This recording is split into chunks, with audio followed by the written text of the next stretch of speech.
Hello and welcome to an all-new episode of Anime Brain Freeze. We are your gunslinging hosts. I am John. And I'm CC, and when there's just too much cool anime to watch, we've got you covered.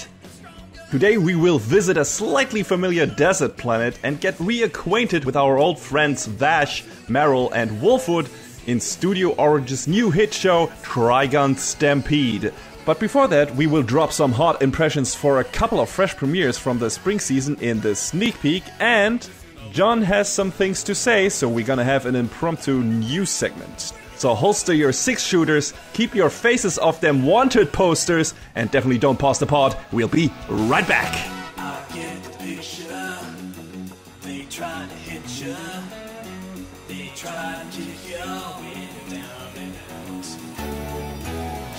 Now's the part where I get to be a little mean about a certain streaming service who we've talked up for a long while now.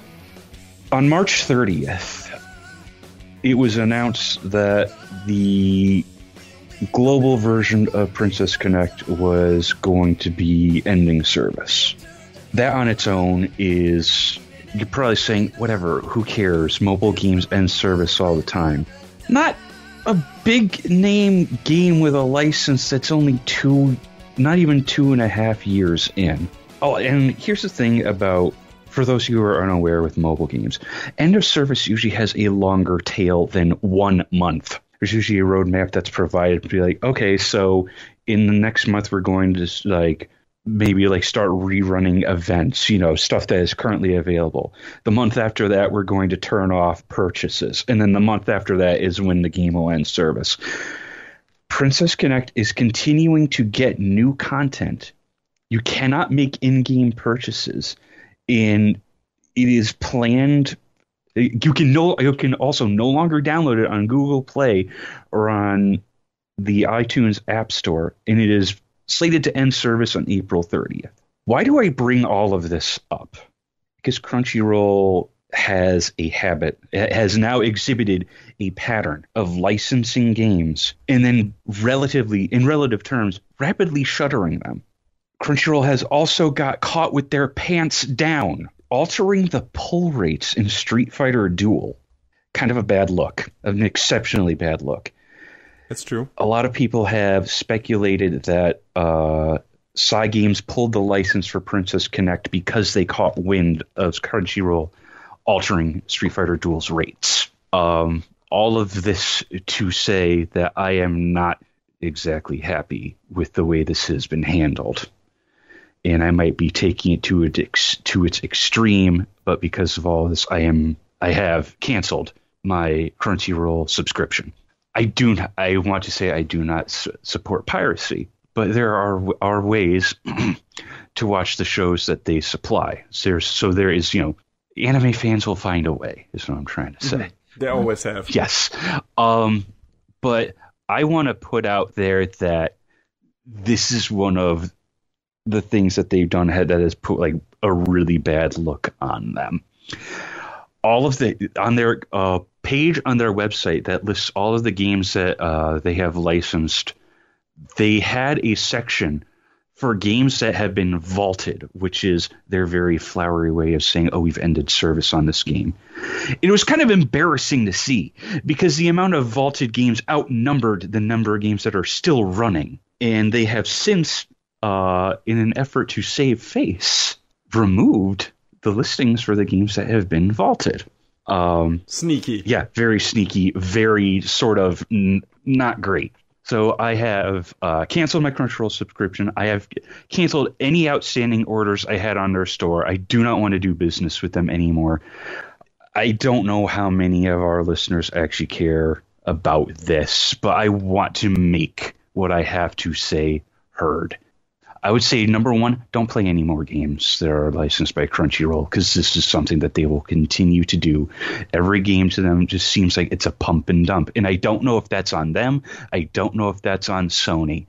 But they continue to do this, and they will continue to do this. That much is apparent. If you have any interest in trying to save Princess Connect Global, which the hope is fading real fast, but there's a change.org petition going around, which, those don't really do much classically speaking. But put your name on there, say a little something. Contact Cygames. They have a form for feedback on their website. You can try contacting them on social media as well. Be civil about it, though. First and foremost, be civil about it. Mm-hmm. That's what I've been trying to do when I've been speaking to them, because I made some really cool friends playing Princess Connect over the past almost 2.5 years. And, we're going to stay in contact with each other. We have our own Discord server, and we talk pretty regularly. I want to continue playing the game with them, because we got into the second part of the story. We haven't even seen all the stuff that's, still coming. There's still, 3.5, 4 years of content that we're being denied. And it's not a money thing. Because the Thai, Korean, Chinese, and Taiwanese servers are still going. They're on their 2.5, 4, 3, and 4.5 year anniversary, respectively. The Thai and Korean servers bring in way, way less money than the global server. Or no, the Thai server did. Okay, the Koreans brought in a little bit more. But the Thai server brings in way, way less money, and it's still running. The game consistently was ranking B, high B, low A ranks, and then shifting in and out of the top 20 on Sensor Tower. So do not get it twisted. It's not a money issue. I just, I think that this is probably one of the most egregiously stupid stunts that they've pulled. And, some other friends who I've talked to have been like, yeah, we're all kind of done with Crunchy. We have been done with Crunchyroll as well. So, this pattern of bad behavior on their part leads me to not want to financially reward them any further. And I mean, that's the most effective thing you can do, speak with your wallet. Yes, because absolutely. Money talks. Exactly. And I mean, you can always try to argue with them, and be polite, like you said, on social media or wherever, or contact them through official means, on their own site. But they will take notice when the subscriber rates drop, when people don't buy anything from Discord. Money always is the most effective lever here. On the page where you can cancel your subscription, they say, oh, why are you canceling? And I wrote out and I kept it very cordial, and I said, this is the reason why I'm unsubscribing. I don't like the way you handled this situation, and I will not return in the future.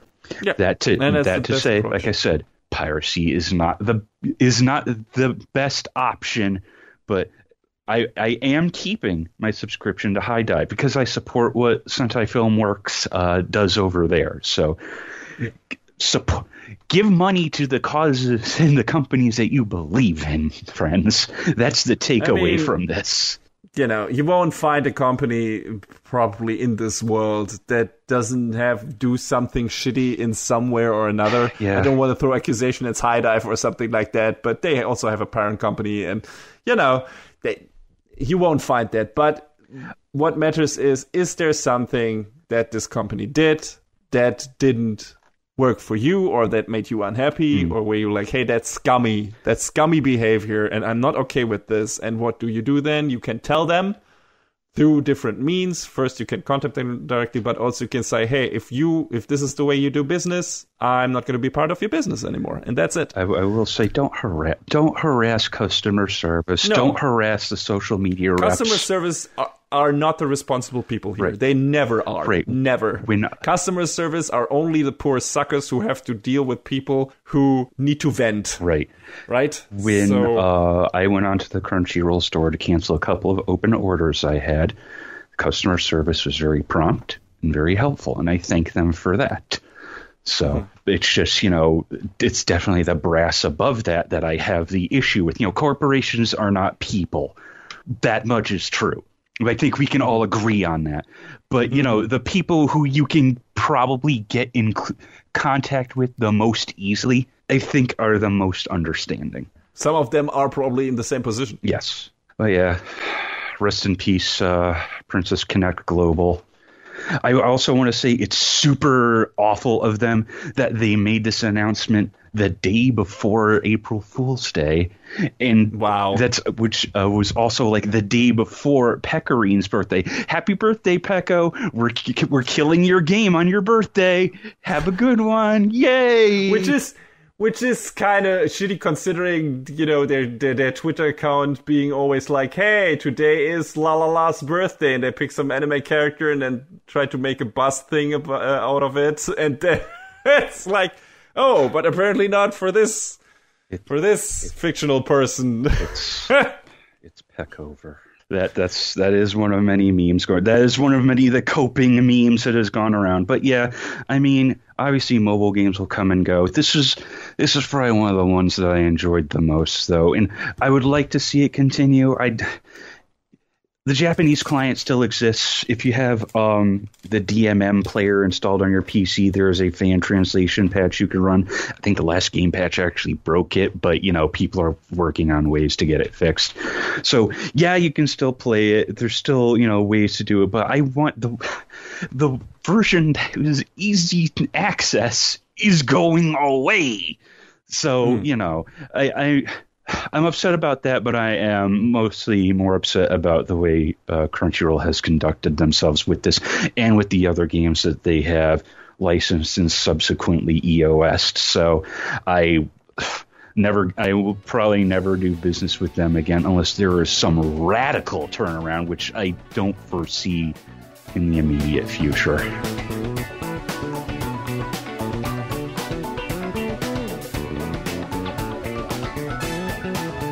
All right, yes, sneak peek time. The spring anime season 2023 is already on its way. Has been for 3 weeks? 2 weeks. Two and a half ish. Yeah, ish, something. Until this is edited and released to the world, it will be 3 to 4. So, this is how this goes. But still, we love doing our sneak peek because we also get to talk about shows that we probably won't keep on watching. Speaking of which, the first and only nope of this section, because we have our nopes, our maybes, and our keepers, and I have a nope, is My Home Hero. Oh. Oof. So, the setup for this is dad meets his slightly estranged daughter in a restaurant for lunch and sees she has bruises all over her face. He follows her home, and by chance he runs into her boyfriend, who is a real piece of shit. And that boyfriend turns out to be the cause of the bruises. So the dad sees red and bashes the boyfriend's head in with a rice cooker. And as if this wasn't already bad enough, turns out the boyfriend is the son of a local Yakuza boss. So yeah, the shit hits the proverbial fan right in the first episode, and I thought when I read the summary, like, the premise of this seems kind of solid. This is good drama material, maybe a bit of Breaking Bad, like you have a kind of seemingly soft-spoken, kind of introverted dad who seems to be more, you know, of the don't want to cause trouble for anyone side, but loves his daughter and everything, and then by happenstance, he just stumbles into this really shitty position out of love situation. But the execution is what made me jump ship immediately after the first episode. Uh-oh, how bad are we talking? Oh, John. Like, the animation is already pretty crappy. Like, I should have linked you this before, just so you would believe your eyes. I was believing what I'm seeing. Like, in the OP, you have a visual of a guy, I think it's supposed to be the main character, who just walks down the street, and the walking animation is so weird and janky. Like, what? Did you never see a person walk in your life, animator? What happened here? And this should have been a kind of giveaway. Also, the OP is like it feels like they were just throwing in random visuals to a random song, and it didn't really make sense, and there wasn't any storytelling through line in the OP. But yeah, I was still like, maybe this. But yeah, the overall animation quality of this is kind of super trash. And worse, the writing is not great either at all. And the tone is all over the place. Like when the dad meets his daughter in the restaurant, it's like this really, or it should be this really kind of first, innocent scene, meets his daughter and everything. And they're kind of like not on good terms because she's in her rebellious phase and she wants to get independence from her parents. And she lives on her own in her own apartment and stuff like that in the city. And then you're like, oh, this is just, father-daughter stuff. And then she takes off the glasses and you see the bruises, like, oh, fuck, right? And this is going to get super serious. And it starts that way, or it seems like that, because her dad is really flustered. He corners her about it. He's like, hey, how did this happen? And she doesn't want to deal with that and leaves. And he's just throwing himself on the ground and crying kind of like a baby. No, come back. Oh, no, come back to me. It's so weird. Like he's... The way this is, it immediately switches over to weirdly comedic but intentional apparently. Like the show seems like, oh, this is a really good place to throw in a funny joke. Like this is what this situation demands. This scene, like a funny dad joke. That's what this scene needs. Like your daughter has apparently been physically abused by someone, has been beaten up, and now we have to throw in a weird, overly attached dad joke. Of course, it's funny. Like, it's funny, but not the way it's supposed to be. Not intentionally. Not intentionally at all. Like the scene where the guy... The the dad happens upon her boyfriend in her apartment, who on the phone details everything that he did to her, just so there's no doubt that the dad is in the right to completely lose his shit. Like, you could have made this maybe a bit more, hey, what, did he really do it? Or did something else happen, right? No, but he's like boasting about it. He's like, oh, beat that bitch up. Oh, like, it's ridiculous. Like, nobody would fucking be that stupid to admit that shit on the phone. At least I hope so, but holy shit. And the guy, and the dad hid in the cupboard, in the wardrobe. And it's like, and then he calls the guy on the phone and gets him through some incredibly stupid, convoluted shit to come close to the wardrobe so that he can jump out and just punch the guy in the dick. And then grab the rice cooker and smash his head in, which has this overly dramatic music running underneath it, and then like this weird red filter over it, so it's supposed to be super dramatic, but it doesn't work. It's so funny, John. It's so fucking funny. This sounds like a train wreck. Yeah, it's an absolute train wreck. Like, the mother is weird when she enters the scene because she's immediately like, oh, that's fine, you killed the guy, but you were just protecting our daughter, right? It's like, wait a second? Well, about that. It's so misguided. It's the funniest shit. And in the past, like when we started our show, I would have stuck with this. I was like, I need to know how deep this fucking rabbit hole goes. I need to know how dumb this will get. But I don't have the time anymore for this. And there's so many good shows to watch this season. Like, so many good shows. So I'm not gonna waste my time on this. One episode is enough.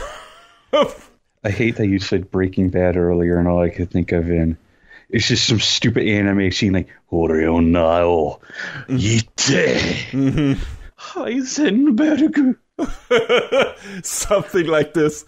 Yeah, absolutely. I feel like that's where they were trying to go with this, but it doesn't work. Like, they tried to create this connection between the girl's dad and the boyfriend's Yakuza dad in a way of the things we do for our children and so on. And, if the production values, direction, and writing shops were there, I'd be interested to see where this goes. But like this, I'm just gonna drop it now. Kind of a shame. Like I said, interesting premise, but this already like screams wasted potential in more ways than one. So it's a total nope for me. And like I said, there are a lot better things to watch. But if you're in the mood for an absolute trash fest of an anime, I think you can give my Home Hero a chance, because this is probably get even more ludicrous after the first episode and become more and more funny for all the wrong reasons. So, yeah.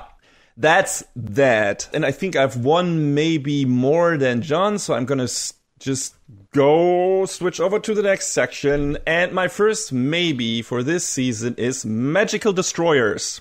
Yeah, the The opening sequence for that one was kind of making the rounds. Yeah, it's pretty hot. And the show is very interesting too. First they came for the nerds, and I said nothing. This is kind of where the show starts off, like, to protect the sanctity of Japanese culture, all otaku media has been outlawed in 2008, and all the otaku got sent to prison. But a small resistance reclaimed Akihabara, led by three magical girls, Anarchy, Blue, and Pink, and the so-called otaku hero. They try to reinstate their way of life and destroy the oppressors. So yeah, this is some really wild shit. Like, you know, it's making fun, of course, of a lot of otaku stuff. Like, not even just anime stuff, but also train fanboys and I don't know what. It's everything that you can find in Japanese culture that can be attributed to otaku-ness, I guess. Apparently, some of the characters in the show actually have powers, but maybe they don't. I'm not quite sure.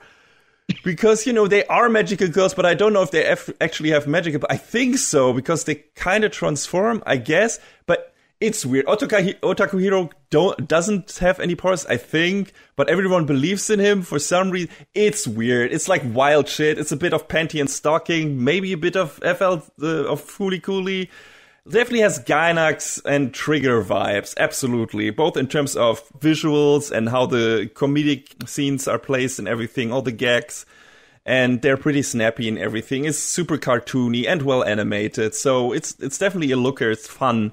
It's fast paced. Not all the jokes in the first episode hit for me. I mean, some of them are good, but not all of them. Some of them felt a bit flat. But the action scenes were good, and it was some weird, wild shit that I didn't hate. So I would definitely give this another 1 or 2 more episodes before I decide what to do. And like you said, the OP is pretty hot.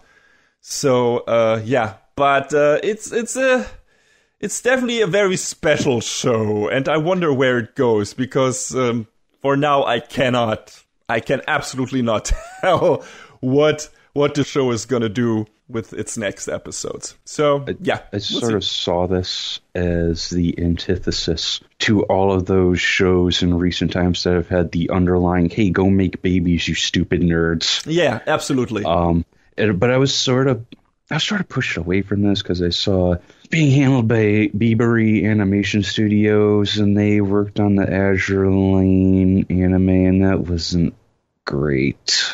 Maybe they'll do better with an original thing, though I don't even know if this is an original anime or if it's based on something. Yeah, that I'm not 100% on, but that's why I was kind of like, I don't want to, I don't know, man. Yeah, maybe wait until the word if this was actually one of the highlights of the season or not, because as I said, I can't tell yet either. It could go either way, because the first episode had a lot of potential. But if this is the joke, and this is going to be the joke every episode, then I'm probably going to drop off too. Like, if they don't do something interesting with its story, and it's just, hey, apocalyptic, like, fighting the algorithm and the machine and the government, but we're also otaku who want to keep their body pillows. And it's really funny when they, like, you see all the otaku captured, like, in cages, and they're under the sun, and there's like this giant cloud because their smell. Shut up. You know, you get it, and and everyone is super happy when Otaku Hero throws some resources their way and his body pillows and stuff. Like, I get it. It's funny, right? But if that's the same joke every episode, I'm probably gonna lose interest pretty quickly. It sounds kind of like the vampire dies in no time. That show was predicated on one joke, and I mean, it was all right. And then somehow it got a second season, and I was like, I'm good, thanks. Yeah, exactly. So this might be it. But also maybe they'll do something with the characters. Like, the magical girls seem to have potential. Like, the relationship between Anarchy and Otaku Hero was pretty decently written, drawn in the first episode. So I did like their dynamic and everything. The magical girl with the name Blue has a lot of potential because she's like this ultra perf. Like, she is so horny. She is the horniest lady out there, and the show goes out of its way to show that. Like how she got herself captured in the first episode. I don't want to give that away, but yeah. God. So it's a mood. But yeah, like I said, I didn't hate what I saw in the first episode, but this could get pretty tried pretty quickly. So we'll see. That's why it's a baby, has a lot of potential, but could also jump the shark pretty quickly. So we'll see. John, what is your first maybe? Do you like gacha games? No. Okay. You knew the answer to that, John, before you asked, or were you asking the audience? Yes. Mm-hmm. Okay. There's this one gacha game that's been around for a few years now. It doesn't exist in English, called Gear Aegis. Mm-hmm. And I guess the story is predicated on these girls who take up the title of actress, and these actresses don these like powered armor that let them fight these alien invaders called the Vice. And, you know, that's basically the long and short of it. From what I've seen in gameplay in the mobile game, it's the gameplay at least is very inspired by Zone of the Enders. You know, your ranged gun attack and your auto switching to melee when you're up close, which, you know, hey, cool, I can get behind that. It's got your prerequisite overloaded cast of cute girls, because sure, why not? That's gacha game stuff. I mean, yes. And it was one of those things that I had kind of seen from afar, not really known much about. And then they were like, hey, Gear Aegis expansion. We made an anime out of it. And I was like, okay, you know what? I'm curious enough to at least watch a couple episodes. And the first episode, as far as I can tell, introduces this new girl who's trying to get in there and become an actress as well, and it's all training, goofy training montages and whatnot, and she finally does it. She did it. And then the company that all the girls work for abruptly gets shut down, and they have to move shop entirely somewhere else. And it's like, oh, so this is like a corporate commentary too. I see. All right. So I'm sure they will bring in some of the actual fights with the Vice as the story goes on. But the first couple of episodes were definitely like very slice of lifey. We're getting to know the characters sort of thing. And, you know, it's silly, it's cute, it's whatever. I know, as far as I know, they just released like an actual big boy console game as well. So that might be worth looking into to see, you know, if I really get interested in seeing, you know, more of what the world in Gear Aegis is all about. But, you know, for the time being, this will stay a curiosity. Maybe I'll keep going watching. I don't know.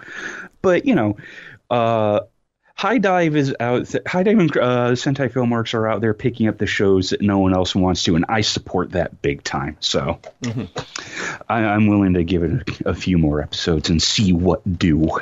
So what you got? Hell's Paradise. So this is about this guy called Gamimaru the Hollow, who is a former ninja of the infamous Iwagakure ninja village. He got fucked over by the village chief and is now imprisoned by a local magistrate. And his body is near invincible, so he is tough to kill. The first episode shows the people who imprisoned him trying to kill him in several different ways and not succeeding, which is horrifying but also funny. And a head executioner sent from Edo says he will be granted a pardon and protection against the village chief if he joins a mission to find the elixir of life on a mysterious hellish island. And he agrees to be able to return to his wife and take her away to a normal, quiet life. And yeah, this is a MAPPA show, so it looks great. And the characters so far look pretty interesting. The visuals are also pretty cool, pretty jam and OP. And yeah, it's pretty straightforward. Like, it's a very...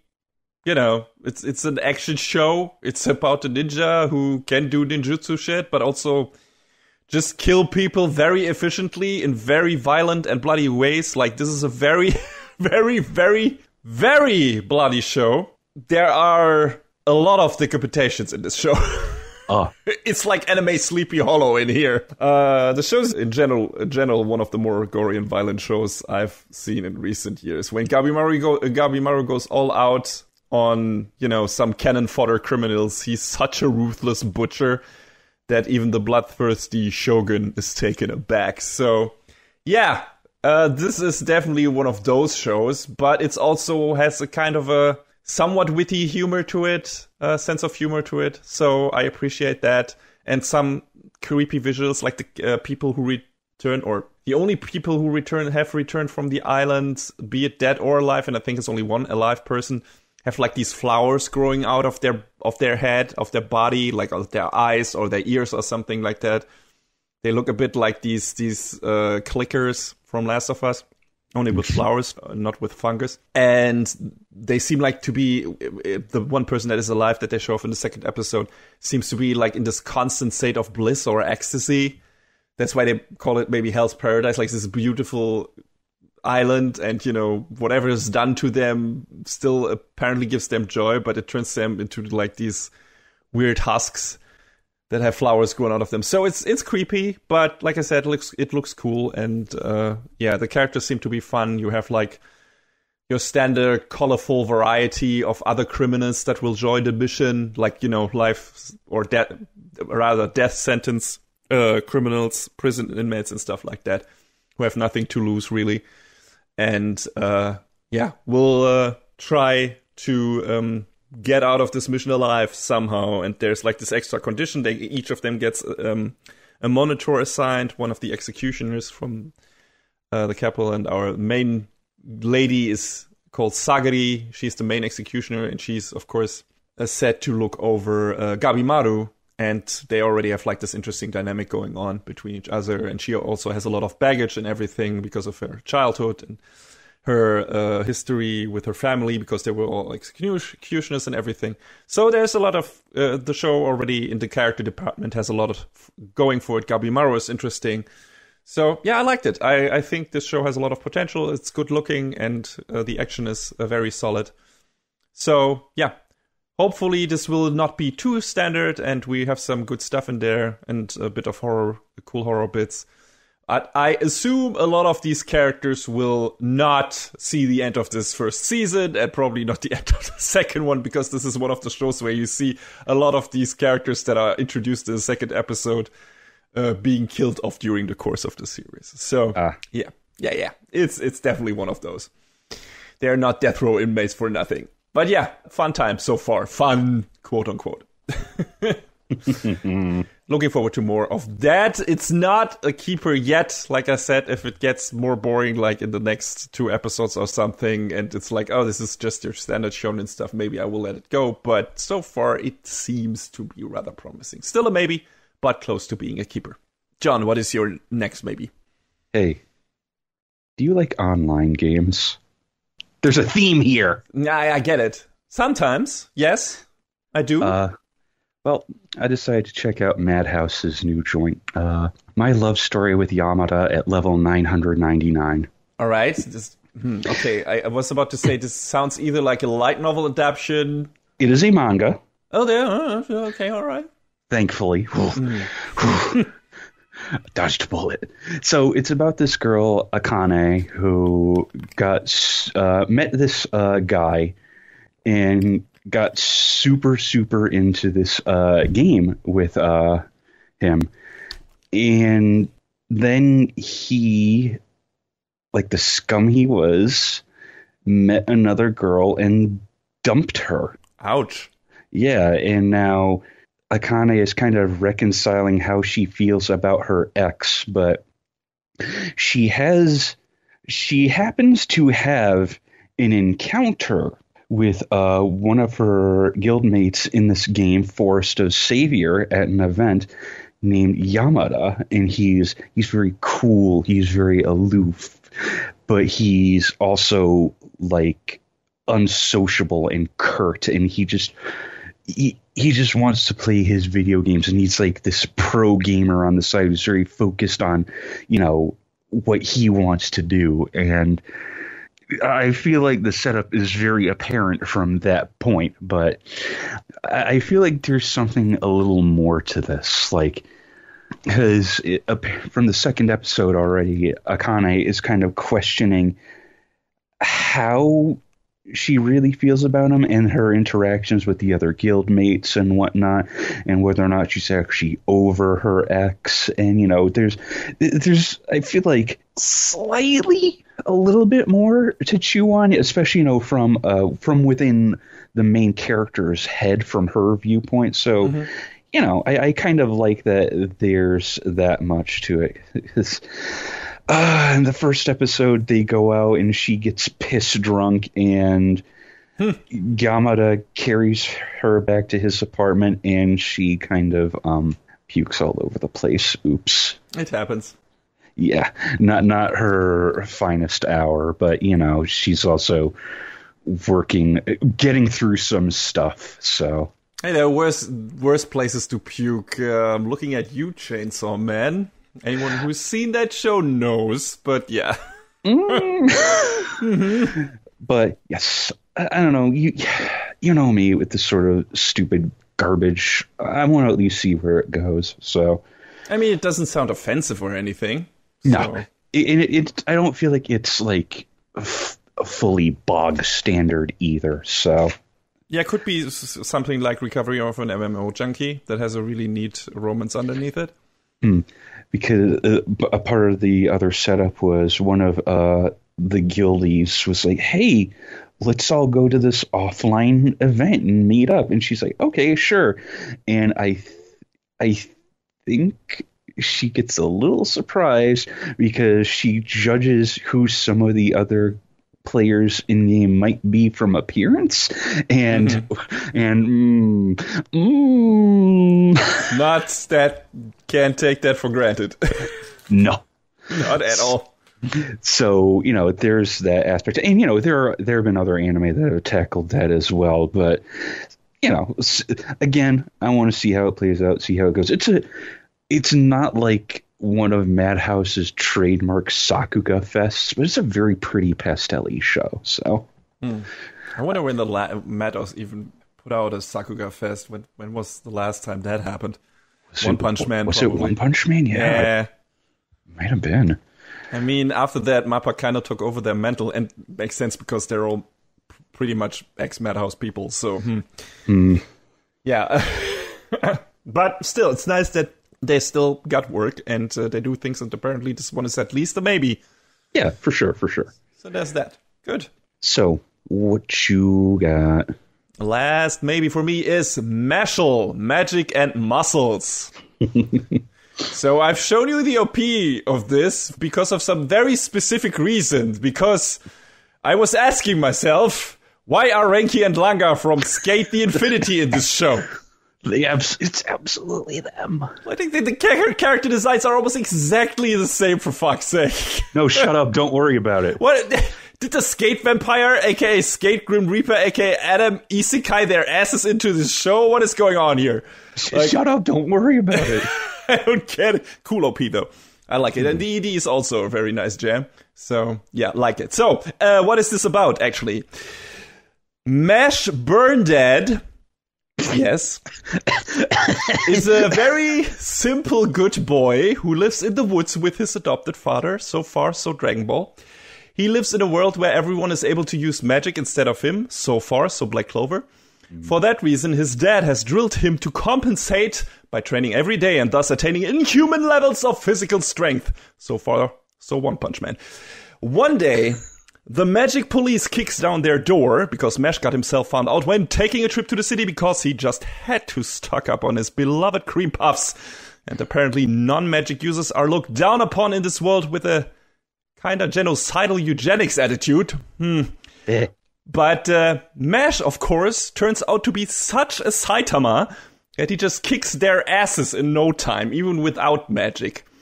He then makes a deal with the police captain to enroll in the magical academy and become the chosen one, so the police guy can get rid of him or something.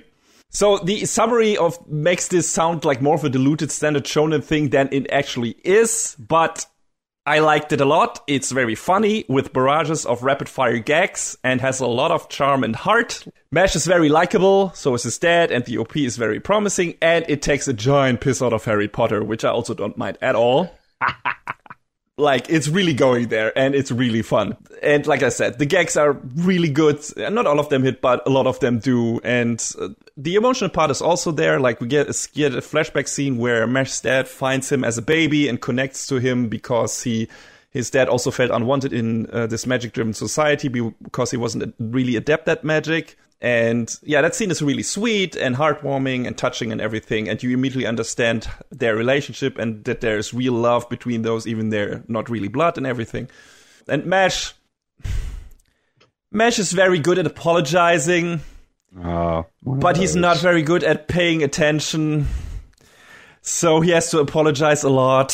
He's a good boy, but he's kind of simple in certain parts, and sometimes he just forgets if he has to push the door or to pull it, and then he just yanks it out of its frame. No.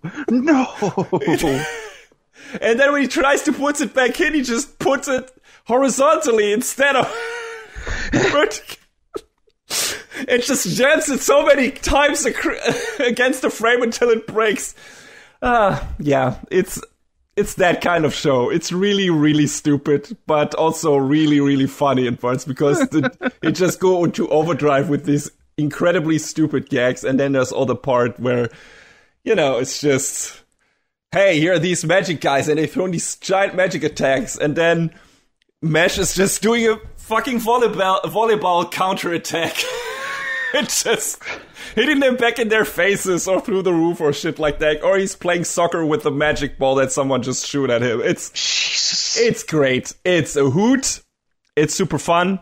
But I've only seen one episode so far. So, again, with very joke-focused shows, this can become old. But I like what I saw here. I like the other characters we see in the OP and ED. They seem promising as well. Yes, also Renki and Langa, who are in this for some reason. But, yeah. That's just their names now. Imagine, John, they have not been introduced in the actual show yet. Imagine if they are actually these characters. If for some reason this is made by the same... I don't think this is a Bones show. So maybe not, but also maybe this is based on I think this is based on a manga. I don't know, Skate was an original, I think. So...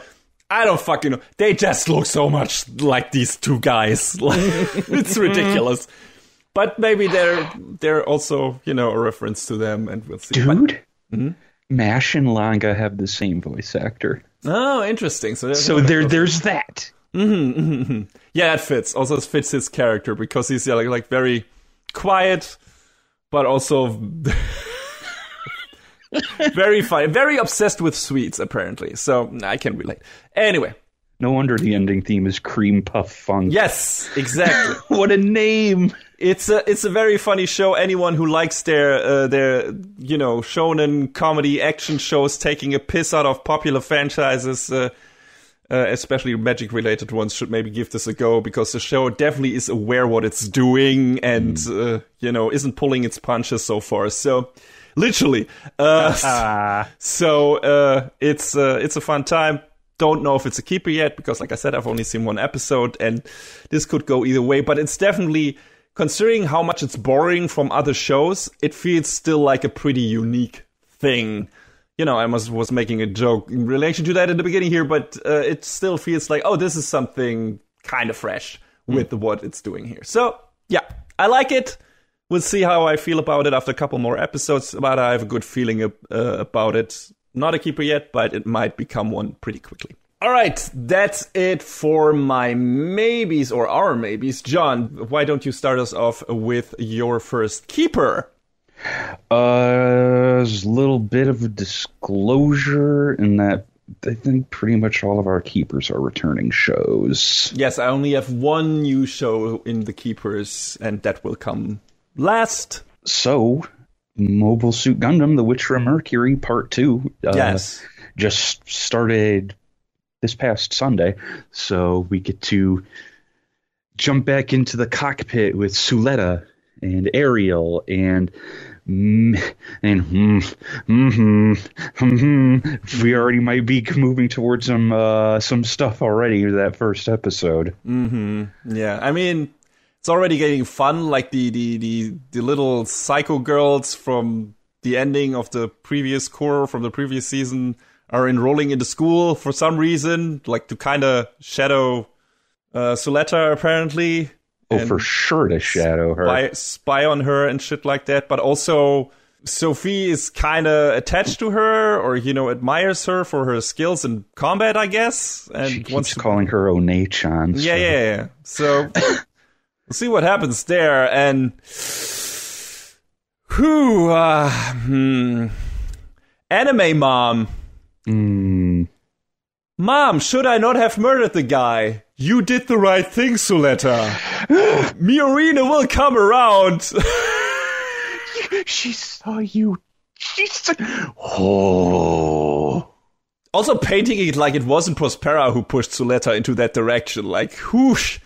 Wow. I mean, I said what I thought about that when we did our review of the first scene. It was like, this seems to be going a very clear way, but I was still like, maybe, but no. Oh, no. No. You were on point. They removed all doubts in the first episode of this core. Double down, triple down. Triple down, absolutely. So yeah, we'll see what other horrible lengths Prospera will go. And what other horrible things she already did in the past, which are still, in shadow. We'll see where this goes. There's some more hints in the new OP, and this could go either way. So I don't, of course there's now some tension between Suletta and Miorina because of what happened in the final episode of the first season. And we'll see. And also Nika. Yeah. We learned a bit more about her. She apparently started all this to become a bridge between Earthians and Spacians. That seems to be kind of her goal, but what she thought she could actually make happen by being a I don't know. Yeah. But not sure it's going according to her plan. Definitely not that, but we'll see. I wonder what her end game is. But this again, still so many question marks in this show, and I'm really interested to see where it goes. So, big same. Yeah, I mean that's why it's a keeper for both of us. Like, it's really interesting, and this has this weird mix of, okay, this is fun times at the school, but also, holy shit, this can go south so fast. It's so weird because Gundam is always a keeper until it isn't. Yeah. But I mean, this is a shorter, maybe series, but also maybe we're getting 4 cores instead of only 2 with 24, 26 episodes. That could be the case. I have no idea. I haven't read up what their plans are for this. Like, if we're done after this season, But I mean, G-Reco also got 5 movies, so... Yeah.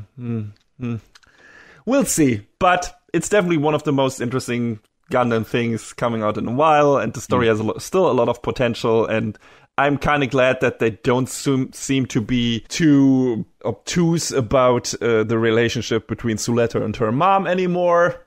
So this is definitely going in a specific way, and I'm interested to how this is actually resolved, because it's going places. Yeah, because they can't backpedal now anymore. At least I hope they can't, because now... If they try to, it'll ring so hollow. Yeah. Oh, my intentions were so good, Suletta. Do you forgive me? Yes, Mom, I still love you. I mean, sure, she does probably, but also if this ends like, well, we'll see. I hope they don't fuck this up, but also, I don't feel like Okuchi is the person who does that. Like, I feel like he might be misguided sometimes, but if he goes, he goes. Right. Like, I feel like he's not a person that backs down from his vision, be it for good or ill. So, we'll see. We'll see where this goes. It's gonna be interesting. So, what's up? Ranking of Kings Season 2 is up. Oh, right. Yes. Wit actually continuing a show. What? I mean, I'm pretty sure they are still on the helm for this, if I'm not mistaken. It definitely looks like they are, because the style hasn't changed at all. And I think they're actually doing a second season of a big anime thing. God, that never happens. Not after Attack on Titan, no. The good boy Prince Boji and his bestest good boy friend Kage are back. First episode already tells to such warm, feel-good story. It's so nice, it's so cozy. It's like it's like wrapping yourself in a warm blanket, like this show. It's so many likable characters. Like I said, Boji is like, immediately want to hug that boy and be like, everything is going to be all right, and you're going to be the best king of them all. I believe in you. And same for Kage, who's just like this, has turned around his life and is just supporting his best friend. And then we have their master, Despa, who is also like this very funny person, but also like has the biggest heart of them all. And it's great. And Ranking of Kings has always worn its classic fairy tale influences on its sleeves. So the first episode, of course, has a Mother Hulda-esque story featuring Kage. So good stuff. It's great. It looks fantastic because this is like a style of animation and character design we don't really see that much in anime. And I appreciate it a lot.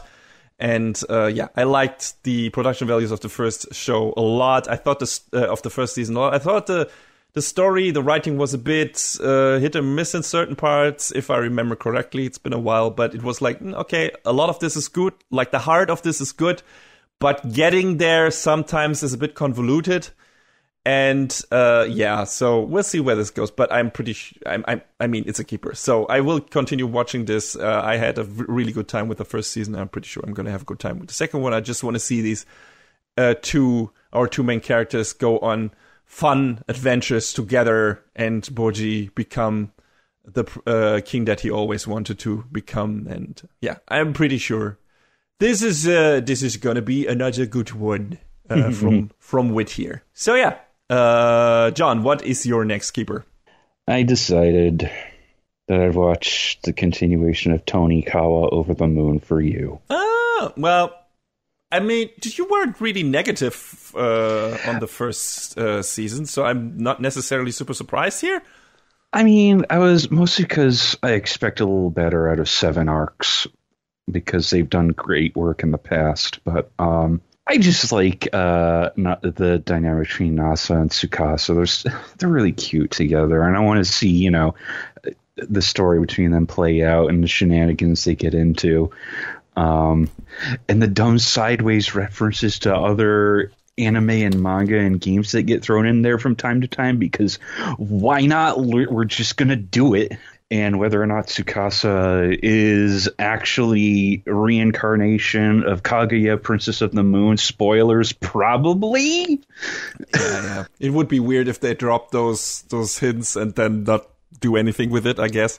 Plus, I mean, the name of the show is Over the Moon for You. Mm-hmm. Like, I think I said this when I first talked about it. A friend of mine was like, hey, you should check out this manga, because sure, all right. And I checked it out, and I was like, started reading it. It was fun. And then I just kind of dropped off it, not for any particular reason.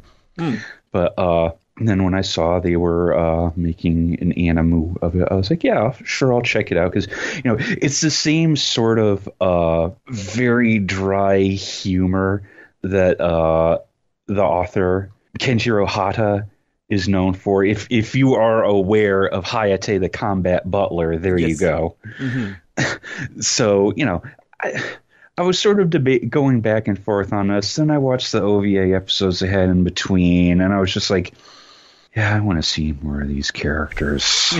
yeah, I want to see more of them because I like them a lot. Mm-hmm. So here I am. I mean, I, as a bystander, feel better about this for you than about you continuing to watch Rent-A-Girlfriend. Oh, well, this one seems more healthy. Oh, it definitely is. Rent-A-Girlfriend is so toxic, and it's getting a 3rd season. Yes, of course it is. No. Because you watched the second one, John. I'm part of the problem. Yes. And now you are stuck with this show. Oh, I hate what I've become. That's how it works. I remember getting to the end of the second season of Rent a Girlfriend and them dropping the teaser for the third, and I was like, you've gotta be kidding me. Mm-hmm. You reap what you sow.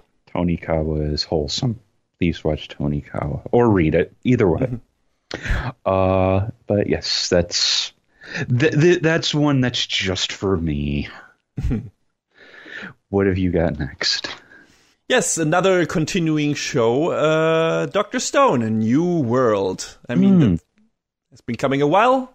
We got an in-between special / OVA before this third season hit. I mean, we had like the big conclusion of the Stone Wars that ended the conflict that was building from the first season between Senku and Tsukasa. So that ended, and now the gang has, with the power of science, Senku and the gang have acquired money as a concept, and also just currency in general, a balloon, and a boastful, greedy captain for their soon-to-be built ship to take them to the origin of the petrification beam that engulfed the entire world and created a new Stone Age. And yeah, their captain is Ryusui, who is, like I said, he's the greediest person on the planet. And yeah, they also free his butler / cook, so they also get a cook in the first couple of episodes, and some other new advances in science and so on. And it's the usual Dr. Stone stuff. It's this good mix of comedy, educational program about science, right? So yeah, this is maybe, I mean, like I said, I don't know how solid the actual science is behind this. Like, could you actually build functioning things out of these basic materials? Probably, maybe, probably not so fast. It's like a lot of this, either they like gloss over how long this takes, and the characters are really aging here. But nobody ever ages in anime, though. Yeah, but still, like it's fun to see it. It's fun to see all the old characters also getting their time. Like in general, it's that and the emotional scenes. Like Dr. Stone has always been surprisingly good with its emotional key moments. Like one of our long time characters from the first season, Chrome, gets to fly in a balloon for the first time in his life. Like, see the entire world from above.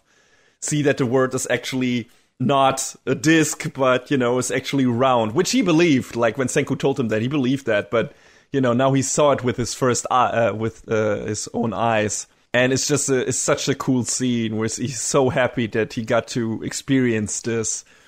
And I don't know, Dr. Stone is just good at these payoffs. Just really good. Like, you have these characters who have been in the show for a long time and who work a specific way, and then you give them, like, these key emotional moments, and they're so well pulled off with great music and great visuals in that moment. And, you just like all of these characters, and it's great to see them go through this, and it's fun. And yeah, I like the show. I like it a lot. I've watched all the other seasons so far. I'm gonna watch this one because it's just Dr. Stone is just a really good show. It's like putting the classic shonen concept into a very different frame, and it works incredibly well. Weirdly enough, so yeah, great stuff. If you haven't checked out the first 2 seasons yet, please do so, because this is a very special show, and you talked about game references earlier. The show hasn't forsaken its video game references, thankfully. So in the first episode, or in an episode that's all about food and agriculture, there's a lot of Minecraft imagery, of course. I saw that. I was losing my mind. I was like, what? Yes. So this is great. I mean, it did the RPG thing in the first couple of seasons where it's like acquired this and that, right? And party increased, and you always got these like retro video game 8-bit, 16-bit graphics and stuff like that. These menu screens when they made a new invention and shit like that. So it's cool. Also got a nice Albert Einstein reference here in the first couple of seasons. So, good stuff. Hey, science is fun, everyone. If you don't believe us, watch Dr. Stone. After that, you will be a believer in science. So, yeah. Good shit, and definitely one of my keepers. John, what is your next keeper? It's a keeper for the Sakuga. Mm-hmm. You know what show it is. Of course I know. It's Demon Slayer, the Swordsmith Village arc. Mm-hmm. So after Tanjiro and all the others almost died for the third time? I'm glad it's almost for everyone but Zenitsu. Freaking Zenitsu, God. I'm like, everyone is, Tanjiro is waking up. I was hiding on the ceiling the whole time. Yeah, Inosuke is waking up. Yay, sadly. Zenitsu woke up too. But he left. Thankfully. I'm so stoked for an arc with the potential of Zenitsu not being at all present. Yeah, I'm apparently not, right? So stoked. Yeah, Tanjiro travels to, and his sister travel to the swordsmith village alone to get him a new sword. Mm-hmm. And Zenitsu and Inosuke seem to be on their own missions right now. So he's encountering some of the other two of the other Hashira, and something is probably up in this village. I've seen so far the first episode, which was very much focused also on the. It was double-length episode, right? Yeah, but still, the first part was very much focused on the demons, on the higher-ups, higher-ranked demons. Yeah, can we talk for a second about that animation of the Infinite Castle? Mm-hmm. Crazy shit. Like, every time a new season of this debuts, I'm knocked on my ass all over again how good this show looks. UFO Table are just like, yeah, okay, we got this, and they just casually throw scenes like that at us, and it's like, ugh. I mean, this also got a movie version first, right? Like this. Yeah, I guess there was like an extended cut of the final episode of the Entertainment District arc with an extended cut of parts of this first episode? Yeah, that's how it worked. So it wasn't a completely like first. I mean, the Mugen Train movie was the entire first half of the second season. So it's not this apparently this time around, but just, bridge episode, and also, ending this, probably the fight of that, and then also the beginning of this. Okay, got it. But yeah, it's UFO Table are the kings of merging CG and traditional animation for sure, and it shows in this first episode where it's just like these ridiculous tracking shots through the Infinite Castle, and the sound, my sound system got taken for a ride and enjoyed that ride, and so did I. And it's just the presentation in this show is bonkers, and it has at least that going for it.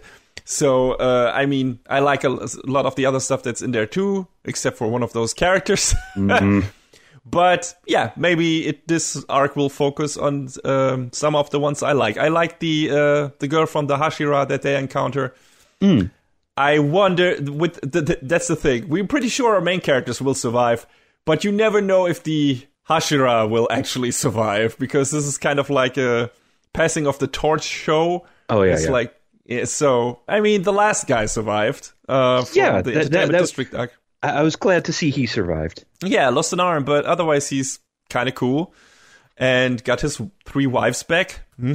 So, yeah, he can retire happily, I guess. And, we'll see. I wonder. We got 2 Hashira. I wonder if both of them will make it in this arc, or both will die, or only one dies. We'll see. I'm not sure, but this is probably where the tension will come in, and we'll see what is actually going, and who we already know who Tanjiro probably has to go up against. Like, we have met the 2 characters that are sent on the mission to intercept him. And the very, very weird upper ranks this time around. Like, we have pretty straightforward battle characters for the past 2. Well, not really. The one from the Mugen Train arc was kind of more of a genjutsu, you know, putting under hypnosis stuff kind of character, and did like this transforming thing with the train. But the Entertainment District arc was pretty straightforward in terms of battle, and it looked really good.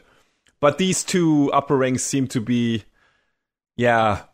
weird. So we'll see how they actually fight. I'm interested to see where this goes. And there's a couple of them that are very intimidating, and then there's a couple that are like, what do you actually do, my guy?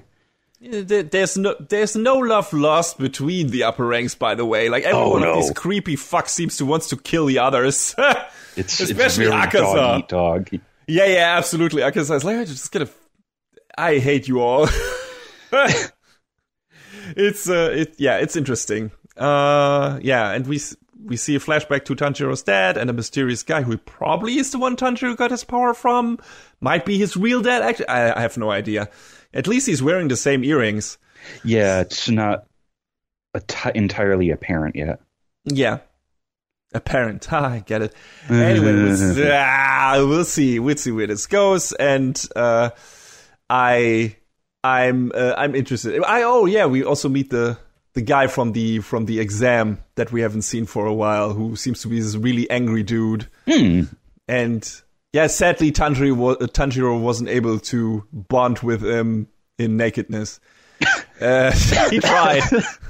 But this is interesting. It's an interesting setting with this super hidden secret village of the Swordsmith and everyone, you know, wearing a Pyro mask and stuff like that. So, looks fantastic, as Demon Slayer always does, and we'll see what it does with its story. At least it's kind of moving at a brisk pace, so it's probably not going to be boring. Yeah, looking forward to more Demon Slayer, sure. Yeah, looking forward to seeing, at least seeing how it do, what it go, because I think this is actually pretty far along in the overarching narrative of the series, so we're kind of close-ish to the end, honestly. I mean, there are not many upper ranks left. If they dispose of the two in this arc that are hunting them, we have like 3 left, and Muzan, right? Yeah. So that seems like we might be getting 1 or 2 more seasons after this one. I'd be willing to bet on 2. Yeah, I would also say probably 2 after this, and then we're done, which is a neat set of seasons for an anime. Like 5 seasons, that's good. Mm. And it's a nice round number. Yeah, so let's see. Maybe they'll wrap up with a big movie at the end here, which I can also see coming. Yeah, I could see them doing that too. Yeah, so we'll see. But we'll definitely keep on watching and witnessing.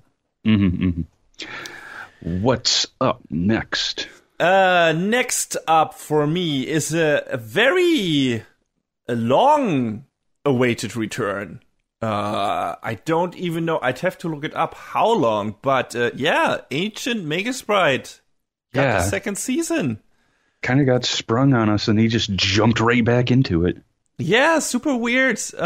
Because wait, let me see. When did we review the first season? Man, that was still back when I did the title card art, Sean.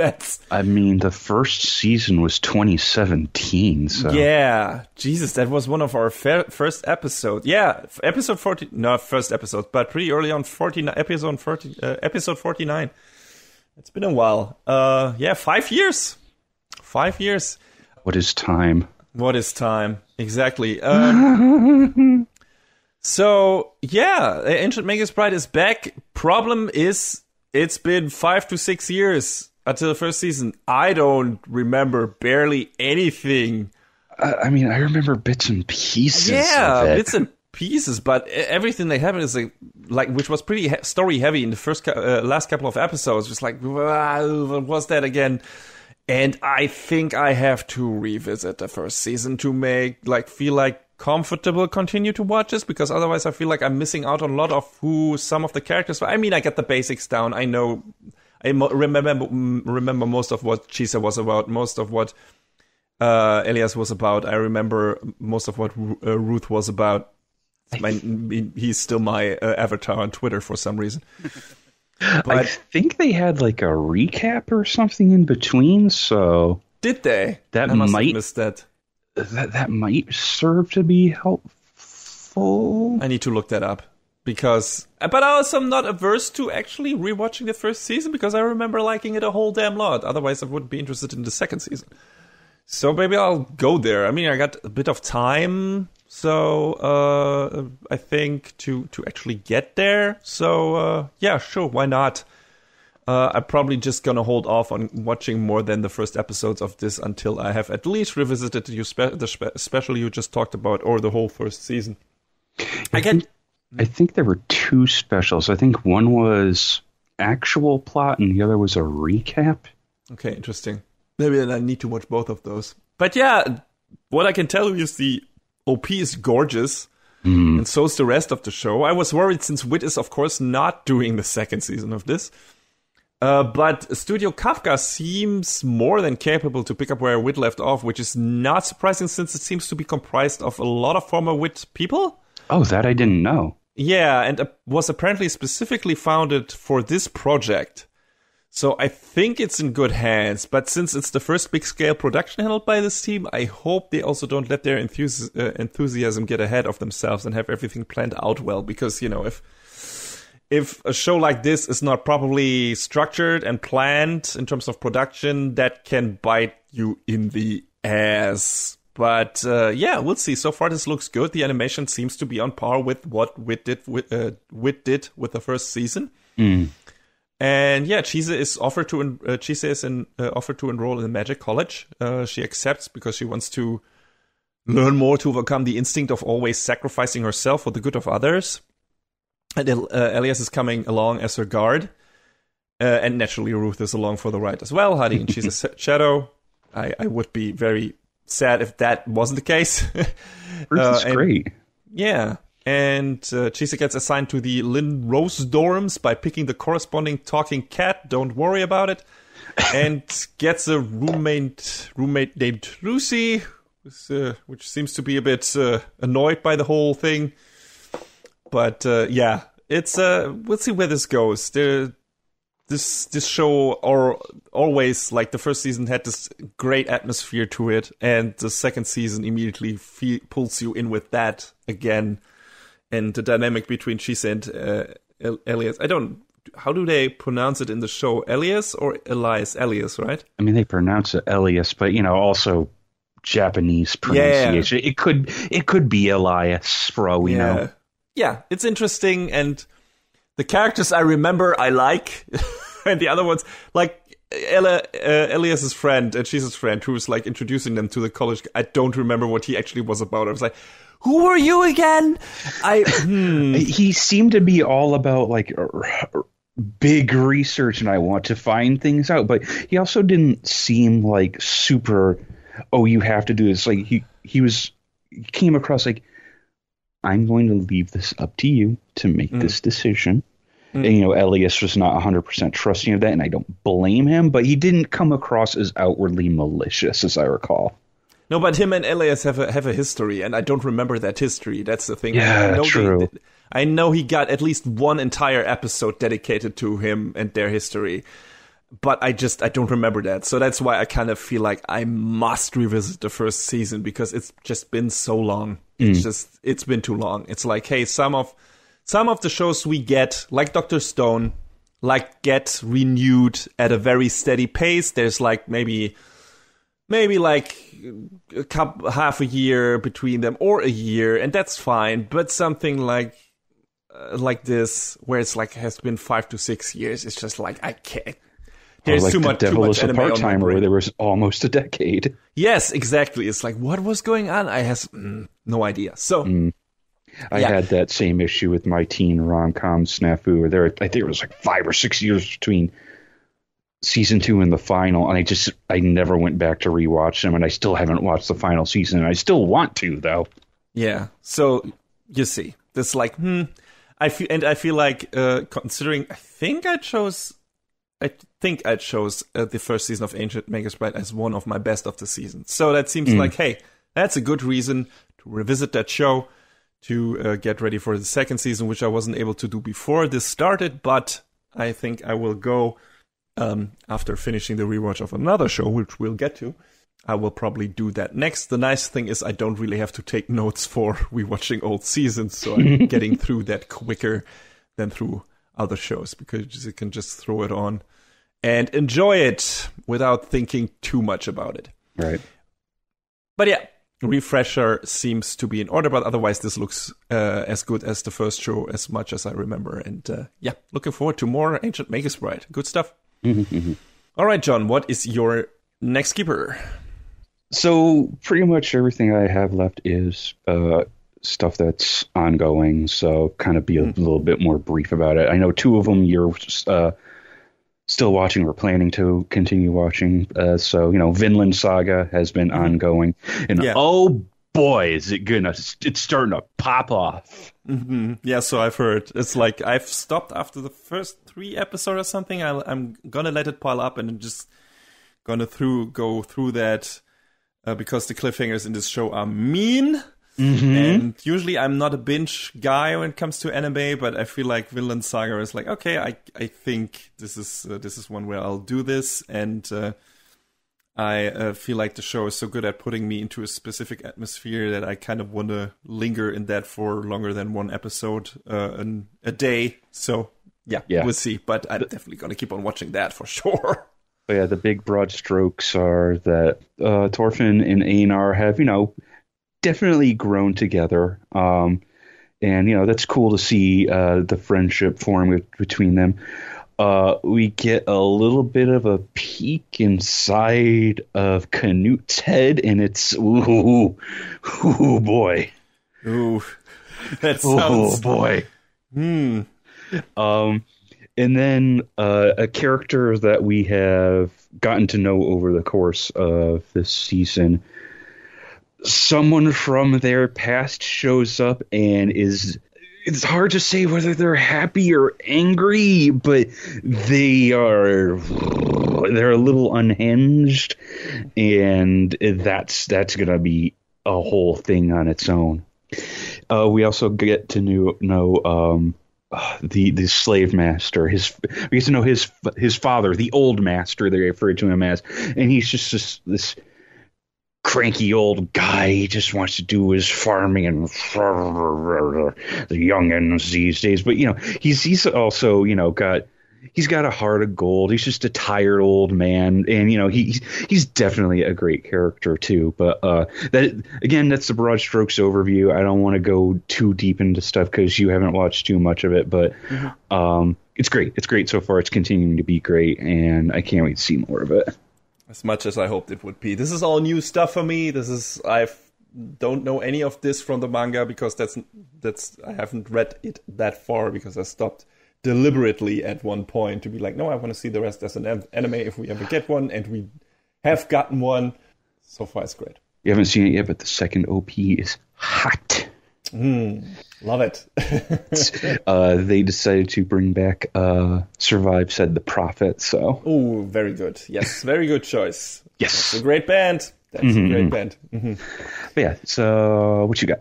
The only keeper that is a new show for me, an entirely new show, Heavenly Delusion, or I think Tengoku Daimakyo is the right Japanese title, which I think might be the only way to find it on Disney Plus for some reason in some countries. They haven't properly tagged it, and you can't find it with the English title. Can always get worse than Netflix, people. Yeah. Apparently. But yeah, that should not be a detractor from the show because it's really interesting. It's a production IG show, and it's about these 2 characters, Kiriko and Maru, who are traveling a post-apocalyptic world. And Kiriko is an odd job girl with a laser pistol that is tasked to protect Maru and deliver him to a certain place. She is also looking for a specific person she wants to meet. And yeah, get some strong Last of Us vibes here. And meanwhile, there seems to be a school in a closed-off area of this world whose pupils don't know about the outside world. And there's this girl called Tokyo who seems to be maybe Maru's sister. Not that sure. there's a lot of mystery thrown around here, and some of that is already revealed in the second episode, but I don't want to talk about that here, so I'm going to talk about that once I actually review the show. But yeah, interesting characters. Maru is a good fighter. Kiriko is very clever and feisty. I like them both a lot. They have a great dynamic with each other. The writing is really good. Like it has this really witty, fast-paced, very endearing dialogue, and it feels very real in some way. Like it feels like, hey, these characters are actually talking to each other, like not like anime characters, but it feels very like, hey, this feels like an actual conversation and everything. Even though this is kind of a supernatural element. There are also monsters in this, and it's pretty fucked up in some parts. And yeah, you got laser guns that are battery powered for some reason, and it's really cool. It's a gorgeous show. Amazing environmental art, detailed character animation. It's all very pretty. Got a kick-ass OP. Yeah, and it's cool. I don't want to give too much away. There's especially, like, I was surprised how mature and open this show is. Like, there are a bunch of things in here that I didn't really expect from an anime.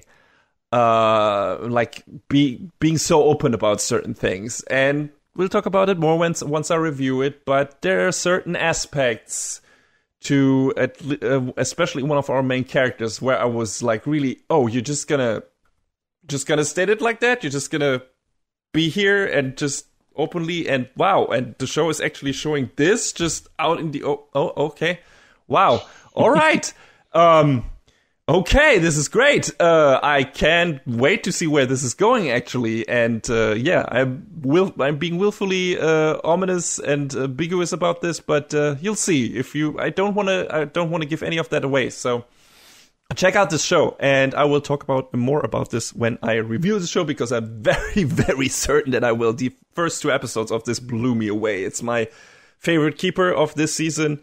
And I think for good reasons. That is definitely the hit show for me, because it's just like, wow, the production values are insane. I mean, of course there's Demon Slayer, but still, this is like, wow, Production IG is going all out on this one, and when they do, they just do, and it looks great, and everything about the show just feels like it is so well put together, and then you have 2 apparently amazing characters and a great mystery and everything. So, yeah, I'm absolutely looking forward to more. This is the show I'm most eagerly awaiting a new episode for each week. So I recommend it to everyone to check it out. Get into this. Get on this while it's hot and fresh, and be part of the club that gets to experience this, because it seems like it's going to be at least an interesting time. I don't know if it will be a good one yet, because I don't know if the story won't go super dark places later on. It might be. It doesn't seem to be pulling any punches when it feels like it needs to dish them out. So, yeah, we'll see. So far, this is very promising, but I'm definitely going to stick with this one. John, do you have any more keepers left? The last 2 keepers are shows that are still ongoing, or rather, one is returning, one is on hiatus again. The first is Golden Kamuy Season 4, which it's been 5 months since it went on break. Apparently due to the death of one of the staff members, and it's not clear who. But yeah, taking some time for that makes sense. But it's also been 5 months since then, and I feel like I should rewatch the first 6 episodes before episode 7 airs in May, because they restarted the season from the first episode, and then they're just going to roll into the new stuff after that in a few weeks. So. But yeah, do you know if they I don't know, touched up the first couple of episodes in the meantime? I got to imagine they just re-aired them. Yeah. Okay, that was my question. I wonder, it could have been where it's like, hey, what they do sometimes for the Blu-ray, and they had now some additional time. Maybe they went back and were like, oh, some of these scenes we might give a bit more polish. So. Maybe not. Yeah, that I'm not certain of. I got to imagine they were just like, yeah, just we paid for the airtime, just rerun them so we can work on the stuff that comes after it. All right. I mean, they don't have to. Gogen Kamuy always worked despite its maybe sometimes presentational shortcomings, but yes, it's, it would have been interesting if they actually did that. But, all right. But definitely, like you, I will rewatch the first couple of episodes of that season because I have already forgotten some of the stuff. Again, too much anime on the brain. Yeah. Anime brain for you. Yeah, that's why our podcast is called that. We're sometimes suffering from it too. Mm-hmm. The last one is NieR Automata version 1.1a, which I guess there was a break in production due to a COVID scare. They came back for a couple episodes, and now they're on a break again. Because of the same thing, and there's no return date set. So Curse production. Yeah. Weird though. I would have expected that a lot of the studios have at least created the option for continuing production, like with Home Office. At this moment, because they had to during COVID. I don't know. Apparently not for this one. Weird. Yeah. There was delayed after 8th episode, no return date. I'm trying to see if there is a press release that I can run through Google Translate at least. Thank you for your continued support of the TV anime NieR Automata version 1.1a. Due to the spread of the new coronavirus COVID-19 and the accompanying delay in the video production schedule, we have decided to postpone the broadcast and distribution from episode 9 onwards. Regarding the broadcast/distribution schedule after episode 9, we will announce it again on the official anime website and official Twitter in the near future.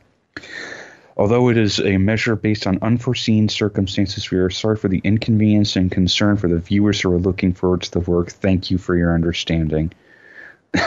Signed March 19, 2023, the Humanity Conference. I'm glad we're keeping with the theming. But yeah, so who knows when it's going to be back. I wasn't sure I was going to stick with the show to begin with, but they're doing some stuff. And I think and I'm not sure if some people are wondering, hey, John, why did you start playing NieR Replicant all of a sudden? Well... Mm-hmm. That might have something to do with it. Interesting. I mean, I'm gonna get to that as well. So I'm glad to know that this will be rewarded later on. But yeah, I kind of feel like this, as far as I can tell, I can kind of feel like what they're going for with the show is, hey, did you play both games? We got you. This is your payoff. So there was a scene in one episode where they flashed to something that was in Replicant / Gestalt, and I was like, maybe I should actually sit down and play this now. So I'm hoping that will provide context for what was going on with that. You said you had one final thing. Yes, I have one final thing, which is not a TV series I will keep on watching. It's a movie that I just saw in theaters, so I don't know where to put it. I feel like waiting for this, for the finale of the season seems like not the right choice, so I'm just gonna bring it up. Now, it's the new Makoto Shinkai movie, Suzume, which I just watched in a theater today, a couple of hours ago. Just, because it premiered here yesterday. So, yeah. I mean, both of us have seen some of it. I think I saw Your Name. I think you saw Weathering with You. Yeah, I got to check because I have them both on my DVD shelf. Yes, I saw Weathering with You in the theater, and I watched Your Name at home. Movies that I've actually watched. Can you believe it?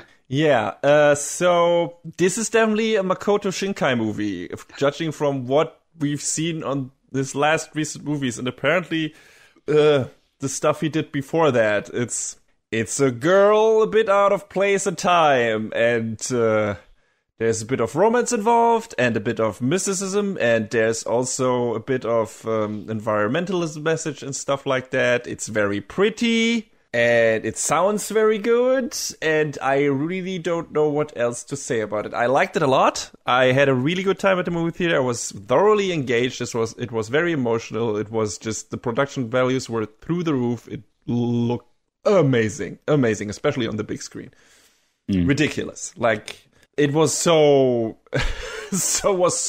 well put together, and it's neat. I guess what kind of makes it stand out, especially when I compare to Your Name, which it shares a lot of similarities with, but this felt more like a road movie, because it's about Suzume is about this girl who runs into a guy in her village, town, whatever, and follows him to ancient ruins, and then by accident opens a door that kind of unleashes chaos on her world. And the guy's job, Sota is his name, is actually to close these doors.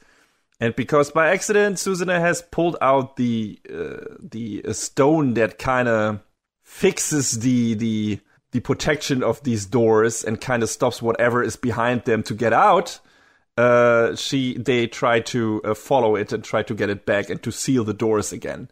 So that's kind of the through line here, but also there's a lot of subtext going on in terms of character development, because whenever these doors are open, like, disasters happen in the world, natural disasters. And in one of the natural disasters that happened in the world, Suzuna's mom apparently died, and you're like, okay, where's this going? And you slowly start to understand, this is a response movie to fucking Fukushima.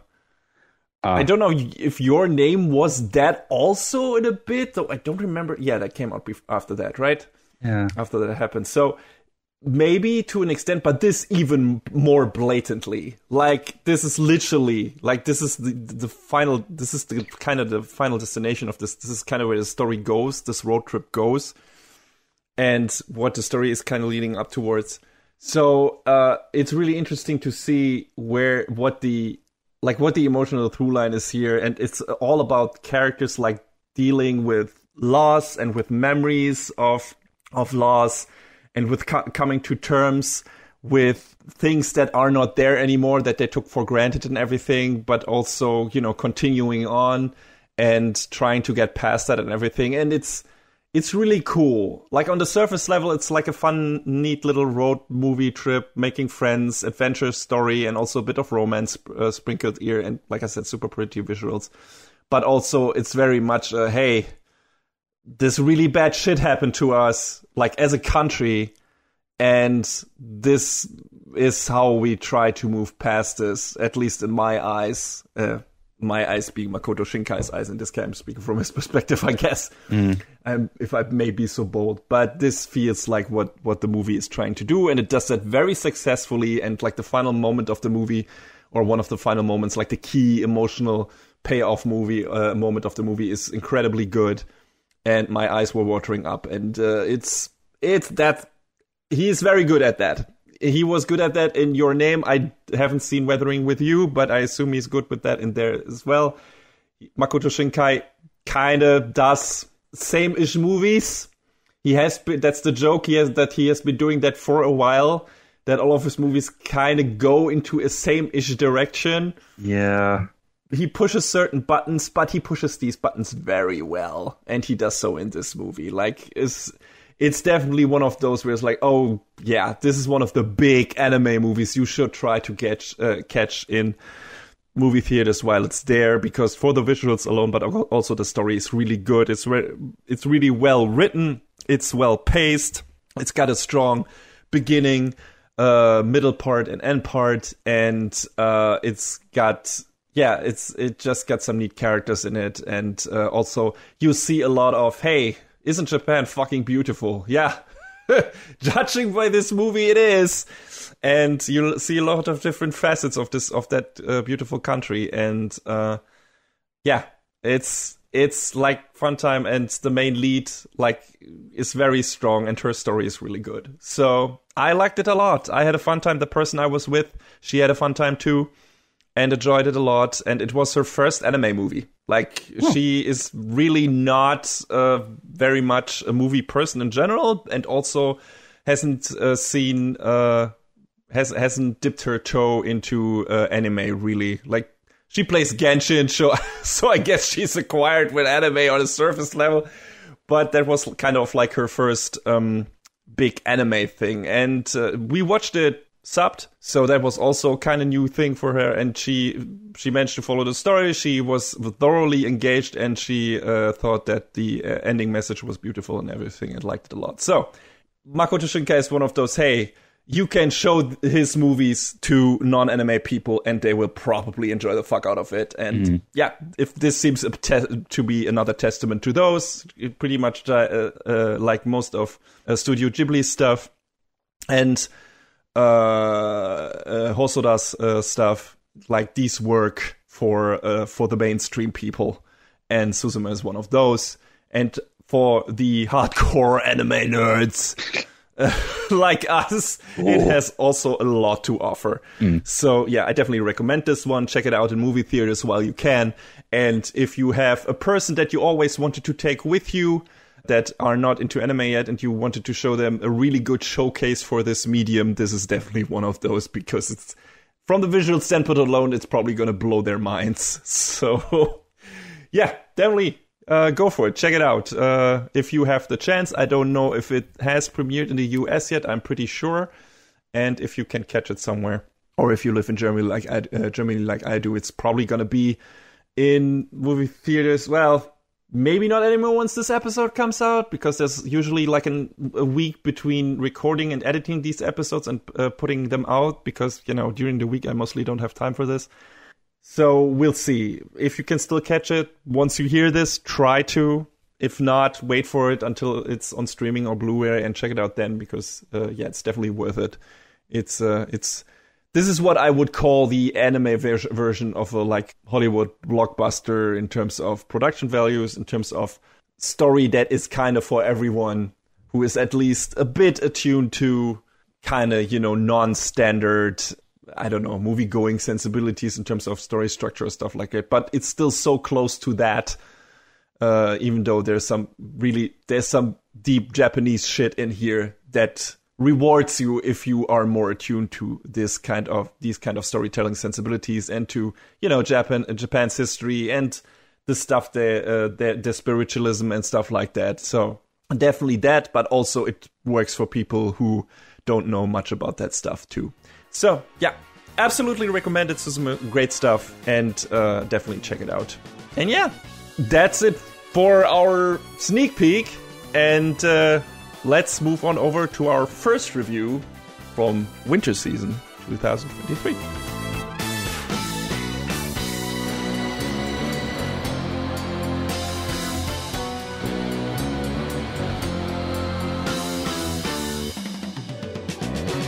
On the planet No Man's Land, reporters Meryl Streep and Roberto De Niro traverse the desert in search of the infamous outlaw, Vash the Stampede. But the man they find near the desolate town of Geneora Rock is a far cry from the lethal terrorist they expect. In reality, Vash is a passive and carefree drifter. He's a proponent of peace, beloved by the residents of the town. His inaccurate reputation actually stems from the widespread atrocities committed by his own brother, Knives Millions. Still, Vash is dubbed the humanoid Typhoon, due to the tendency for violent chaos to follow him in his wake. Chaos soon arrives in the form of bounty hunters seeking the high price on Vash's head, and their violent pursuit poses great danger to the town and its precious power plant.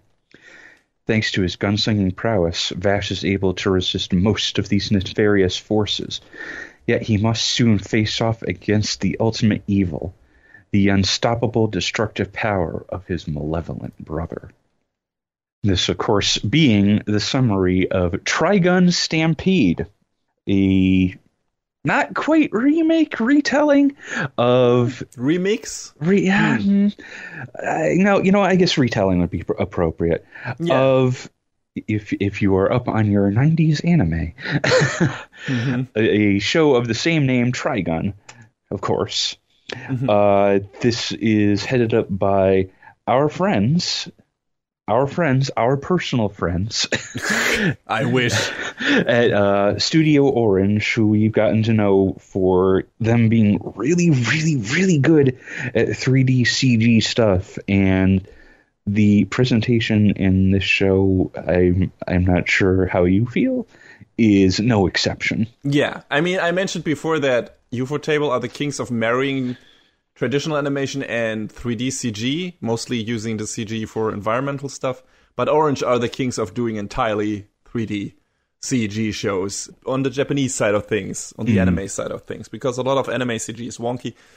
And I feel like Orange are the only ones that actually put like really fluid stuff in there and put the focus on the right things in the animation, on the stuff that CG can really do really well. Like they go for like, hey, let's put the focus on the facial animations. Let's make these characters super expressive. Let's do ridiculous tracking shots and giant camera swerves, like have the camera constantly move in action scenes, because that's something we can do really well with CG. And they nailed this in this show again, especially when it comes to the battles, of course. There are like so many moments in this that are ridiculous. Like, this is their best looking show yet. And that is saying a lot, because Beastars was already so great looking in certain parts. But holy shit, I was surprised how movie level this show looked in certain parts, especially like parts of the beginning when we have like this swerve around the spaceships in the beginning, and then also the first fight, I would say. Then the big moment when Knives appears first in this show, like basically explodes on the scene, and then the finale of this season. And the battle choreography, the camera work, everything, the storyboarding, everything is so good for this. Like, you see they're getting better and better at this. Oh, for sure. Like, I believe it was between the second season of Beastars and this, that they had a short that they put out on their YouTube channel that they, like, you could tell was, you know, every successive thing they've worked on, you can tell has been this, like, a marked improvement, no matter how big or small it is. Like, I remember going from Beastars 1 to 2, like, you could definitely tell they were like, let's focus on the facial expressions and the animations, because they were even better than they were previously. And this is definitely just like taking all of that and going like 2-3 steps further. Yeah, especially on the main characters. I mean, some characters get more focused than others, of course. But, you know, there's so many, like, they put so much effort into the expressiveness of their mains. Like, the facial animation, the body language, everything. It's so fluid. There's such a high amount of excess animation on Vash and Meryl alone, but also, you know, every other important character in this show. It's staggering. The incredible facial animations really benefit Vash's expression circus, if you want to call it that, when he just... There's not that much in this version of the show, because we'll get to it when we talk about the story, but there's a reason for that. But what is there looks really good. Like in the first episode, there's one where it's just, you know, he's just going apeshit and has, you know, one of his goofy rampages and everything, and he's just, can someone help me? Because he just doesn't have any, you know, bullets left or stuff like that. And it's just so expressive and so good. And what follows that is also just great action stuff. And yeah, it's a really good looking show. And Orange has just become so good at this. I mean, I already liked them in Land of the Luster Switch. Hey, where's the second season of that, Orange? But they have gotten so much better at this over the years. And it's a shame that they're kind of the only ones who are on this level. I'm glad they exist, but considering how interested anime seems to be to also dabble in this animation technique, I would be hyped if some studios would rise from this. And I mean, the bigger Orange gets and the more high-profile shows it gets, maybe, you know, some people who work on this, and as has happened in anime a lot of times. I mean, we just talked about some of the studios like with Studio Wit and Studio Kafka and with Madhouse and MAPPA. some of the people currently working at Orange might later form their own studio and then give their expertise to these. And we might get more good 3D CG anime studios out of this. Because I feel like, hey, there might be some other shows that could profit from this. And this doesn't seem to go away. I would like for most of it to go away. But if it has to stay, then I would like to see it in capable hands that are as capable as that or as those of Orange. So, yeah, we'll see. And they can't do everything by themselves, right? They can only focus with that kind of manpower and what it needs to have to look this way. They only can focus on one show at a time, apparently. Yeah, I mean... So now now we have to decide between Trigun Stampede and Beastars. And Land of the Lustrous, if we want to count that, but you haven't watched that, so I think the other one would get the vote here. But that this is gonna be, harsh. When we get a new season of Trigun Stampede, I'm gonna be like, oh man, I want a new season of Beastars. When we get a new season of Beastars, I'm gonna be, oh man, I want a new season. Maybe they can take turns. We'll see. Possibly, but yeah, anytime the topic of anime up, it's like, man, just let Orange handle it. They know what they're doing. But, also the fact that obviously they can't handle everything. Like, look at a studio like Mappa where everything is on their plate. Like, Mappa is a big studio. They probably have the bandwidth to handle that. Probably. But Orange, they don't. But not yet. But could change. The work that they do is so plainly apparent. Like, there's other shows with CG that you look at and you're just like, but then you look at something like Beastars, like Trigun Stampede. It's in a whole nother universe, man. I would really like to see them tackle a comedy-focused show as well. I mean, I'm glad they actually now tackled an actual action show, right? I mean, Land of the Lustrous had some action scenes in there, and they were really good. But, they didn't look nearly as good as this. And I feel like getting a purely comedy-based thing from them would also be interesting in terms of how much focus they put on the facial animations. I mean, Beastars has a lot of comedic scenes. Trigun has some. So this would probably be interesting. And I read something about that there was how much work they put into the algorithm for the facial animations for Trigun, and it was something really ridiculous. So... Yeah, I need to read up on that, and if I find the article again, I will list it in the show description, so you can read up on that. But probably something from Sakuga blog or something. Hey, it's always worth checking out the related links in our episode releases, people, because sometimes there are really interesting articles in there. And I know I've mentioned it before, but Orange has definitely been noticed because they also had a hand in the Dragon Ball Super movie. So, Yeah. I mean, I'm not surprised.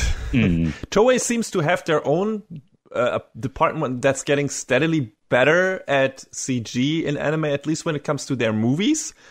All the CG parts in the recent Dragon Ball and One Piece movies look pretty decent. Not on Orange general level, I would say, when it comes to facial expressions and stuff like that. Like Broly, Dragon Ball Super Broly still looked a bit wonky in parts. Yeah. But, Superhero looked really good. And the more these studios work together and learn from each other, the better, the more we profit as viewers, I would say. Because, like I said, this isn't going away. And if we must have it, we should get the best quality out of this if possible. And I feel like Orange is one of the studios that's gonna put a flag in the ground and be like, hey, we're gonna take that responsibility because we can. Yeah, they did with this show, but the visuals are not the only good thing. Like, the soundtrack is fantastic as well, which I think was done by Tatsuya Kato, right? Yes. I remember those first trailers being like, who's doing the music in this show? 'Cause it's really good. And then you see Kato's name come up. It's like, oh, there you go. Perfect. Yeah, and voice cast is great. I wonder, did anyone from the old show, from the 98 show, return? I didn't look it up. I don't believe so. But I know in the dub, that Johnny Young Bosch came back as Vash, which is pretty cool. That's good. Yeah, that's cool. That's nice that they did that. But I also...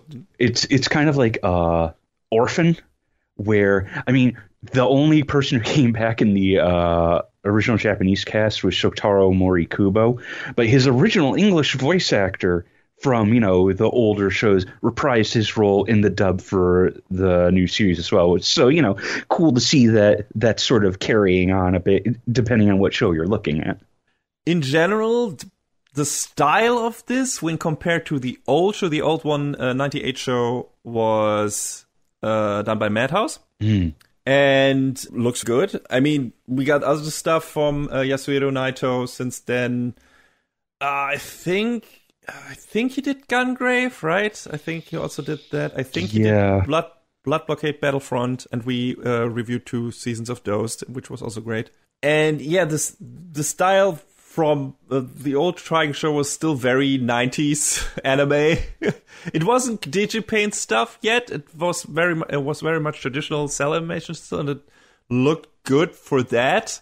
But it, of course, wasn't as consistently fluid as the Orange show does, and even Trigun Stampede isn't as fluid all the time. Like Orange is great at this, but some of the scenes still are a bit limited frames, a bit jaggy here and there, like, reduced frame stuff where they want to marry the usual anime look that you have, like, with a bit more limited frames, and that just doesn't work as well in CG, but they sometimes still do it.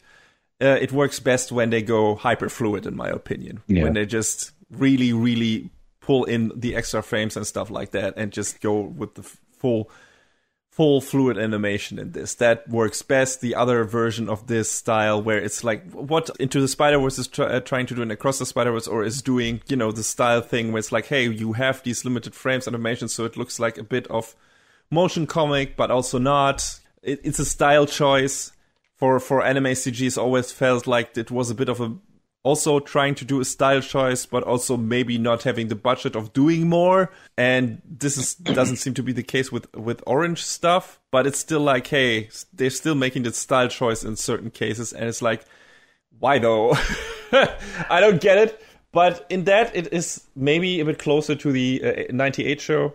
And I'm just going to call the old show 98 and the new one Stampede, just to avoid confusion from now on, I think. Yeah, there you go. We can freely talk about it. So yeah, 98 is very much old school anime and looks much different. And in this one, they changed, like, they definitely beautied Vash up in this. Like, they definitely made him more of a bishy character, which he is kind of that in the show in certain scenes, but he's more of a... Like, he's in 98, they tried to first bringing him across in the OP in the first couple of scenes in the first episode as like the super badass, and then you get clued in that he's actually a giant goof. He's just a loser.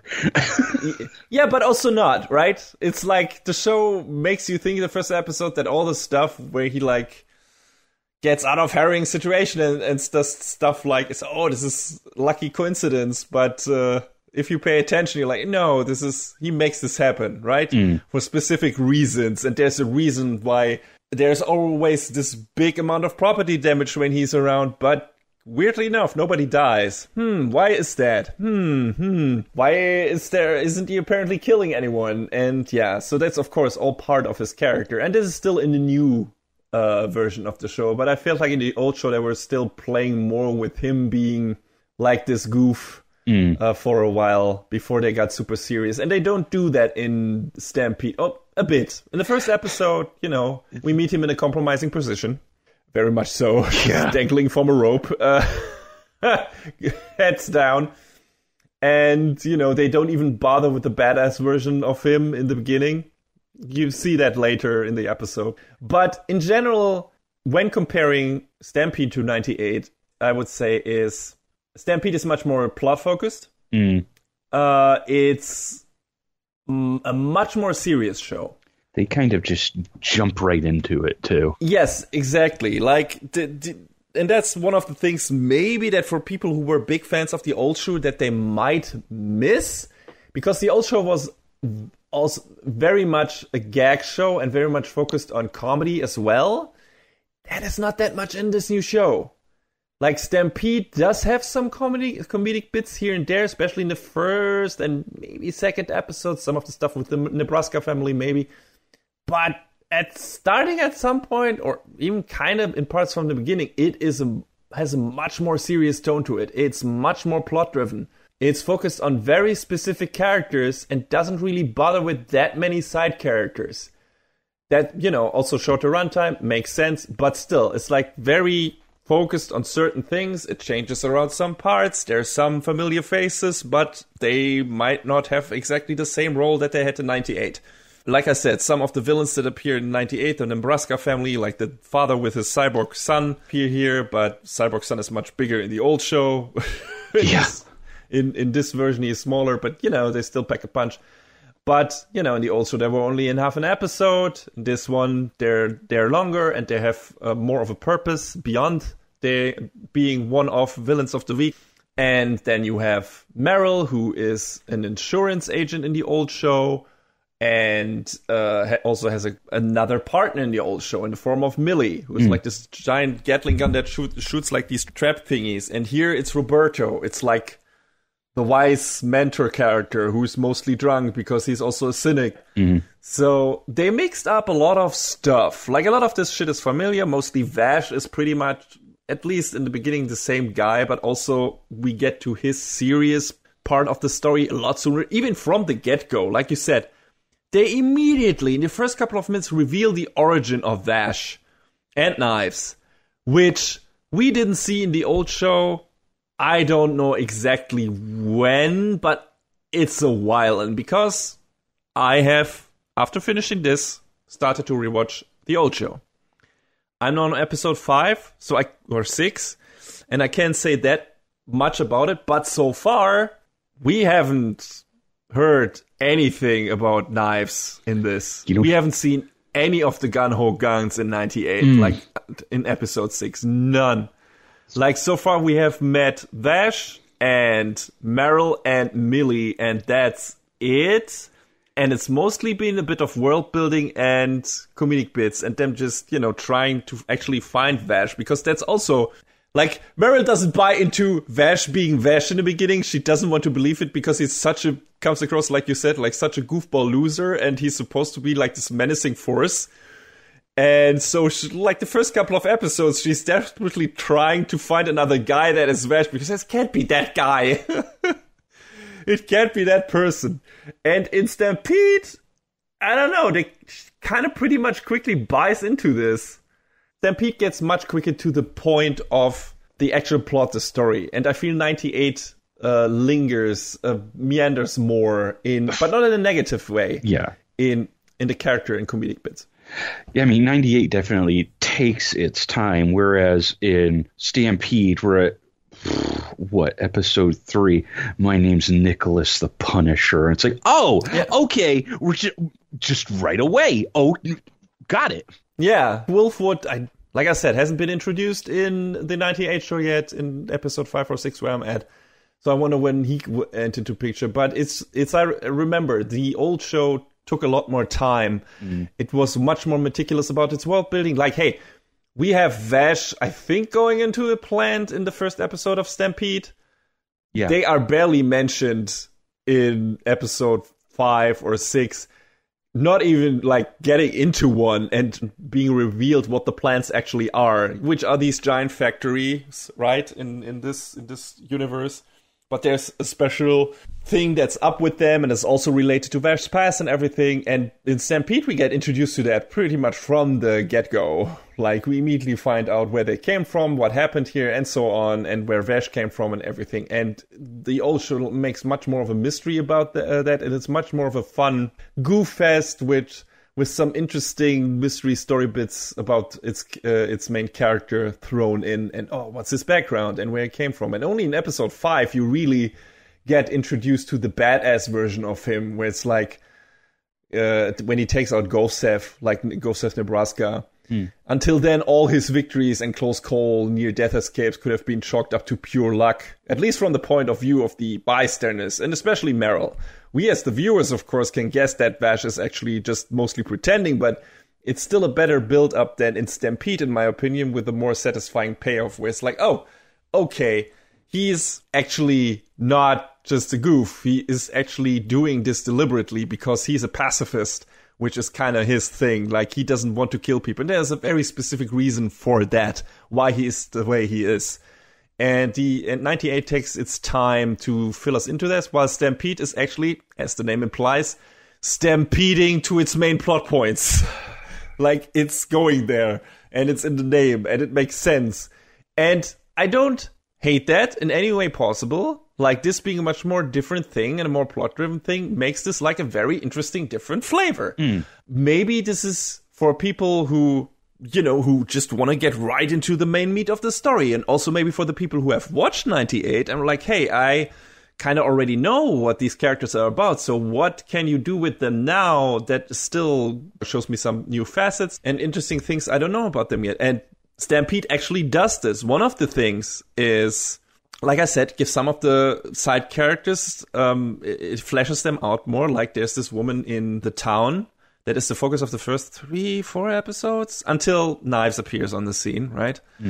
And she was she was one of the characters, I think, in season 5, in episode 5 of 98, and didn't even go by name there. She was just one of the women in that town, and now she's a flashed out character with a son and everything, and with a specific reason to go, you know, in relation to Vash and everything, and he has a history with the people in this town, and it feels much more like he is part of that world, or has been part of that world more for a while, and has made connections with other people than maybe in 98, where in 98 he feels more like a traveling vagabond for very specific reasons. And here it feels like he has formed some attachments, which is interesting. Like, it's a different flavor. It makes Vash a different version of that character, but also a compelling one. Right. And different characters, like I said, we don't have Millie, which is a shame, but also she was mainly, except for the ending, I might miss some character beats that I will see again when I'm getting more and more through 98, but I feel like she was mostly like a comedy side character, who like the clueless girl, like side character, which was inherently funny because she's like the super buff girl with the giant Gatling gun, but still like this very, I don't know, this very girlish demeanor and everything. And maybe that mostly comedy focus, I mean, at the end there were serious bits with her for sure, but maybe that mainly comedy-focused approach wouldn't have worked for here. So they took her out and instead put Roberto in there, who, now that Meryl is actually a reporter, not an insurance agent anymore, is like of her superior and tries to keep her out of trouble because he doesn't want her to get herself killed and everything. But what he actually is there for is being the exposition guy, because what is kind of a problem for this show is there is some background information that we need that in 98 gets, you know, progressively introduced to us, to side characters that come in each of the shows. And hey, we learn a bit about the plants in this episode. We learn a bit about Vash in this episode. We learn a bit about what this world in general is made of and what happened in this world before and everything. And the show takes more its time. Stampede doesn't have that much time. Yeah, just so we need a character who gives us all the necessary side information. And Roberto is that guy. Yeah. Like, he's the older reporter guy. He knows a lot of about this shit. And he just, he's just a storytelling vehicle more than anything else. Yeah. I mean, I didn't dislike him, but he was definitely there to help with exposition. But exactly. This was also a show that, once it started, it just kept going. Yeah.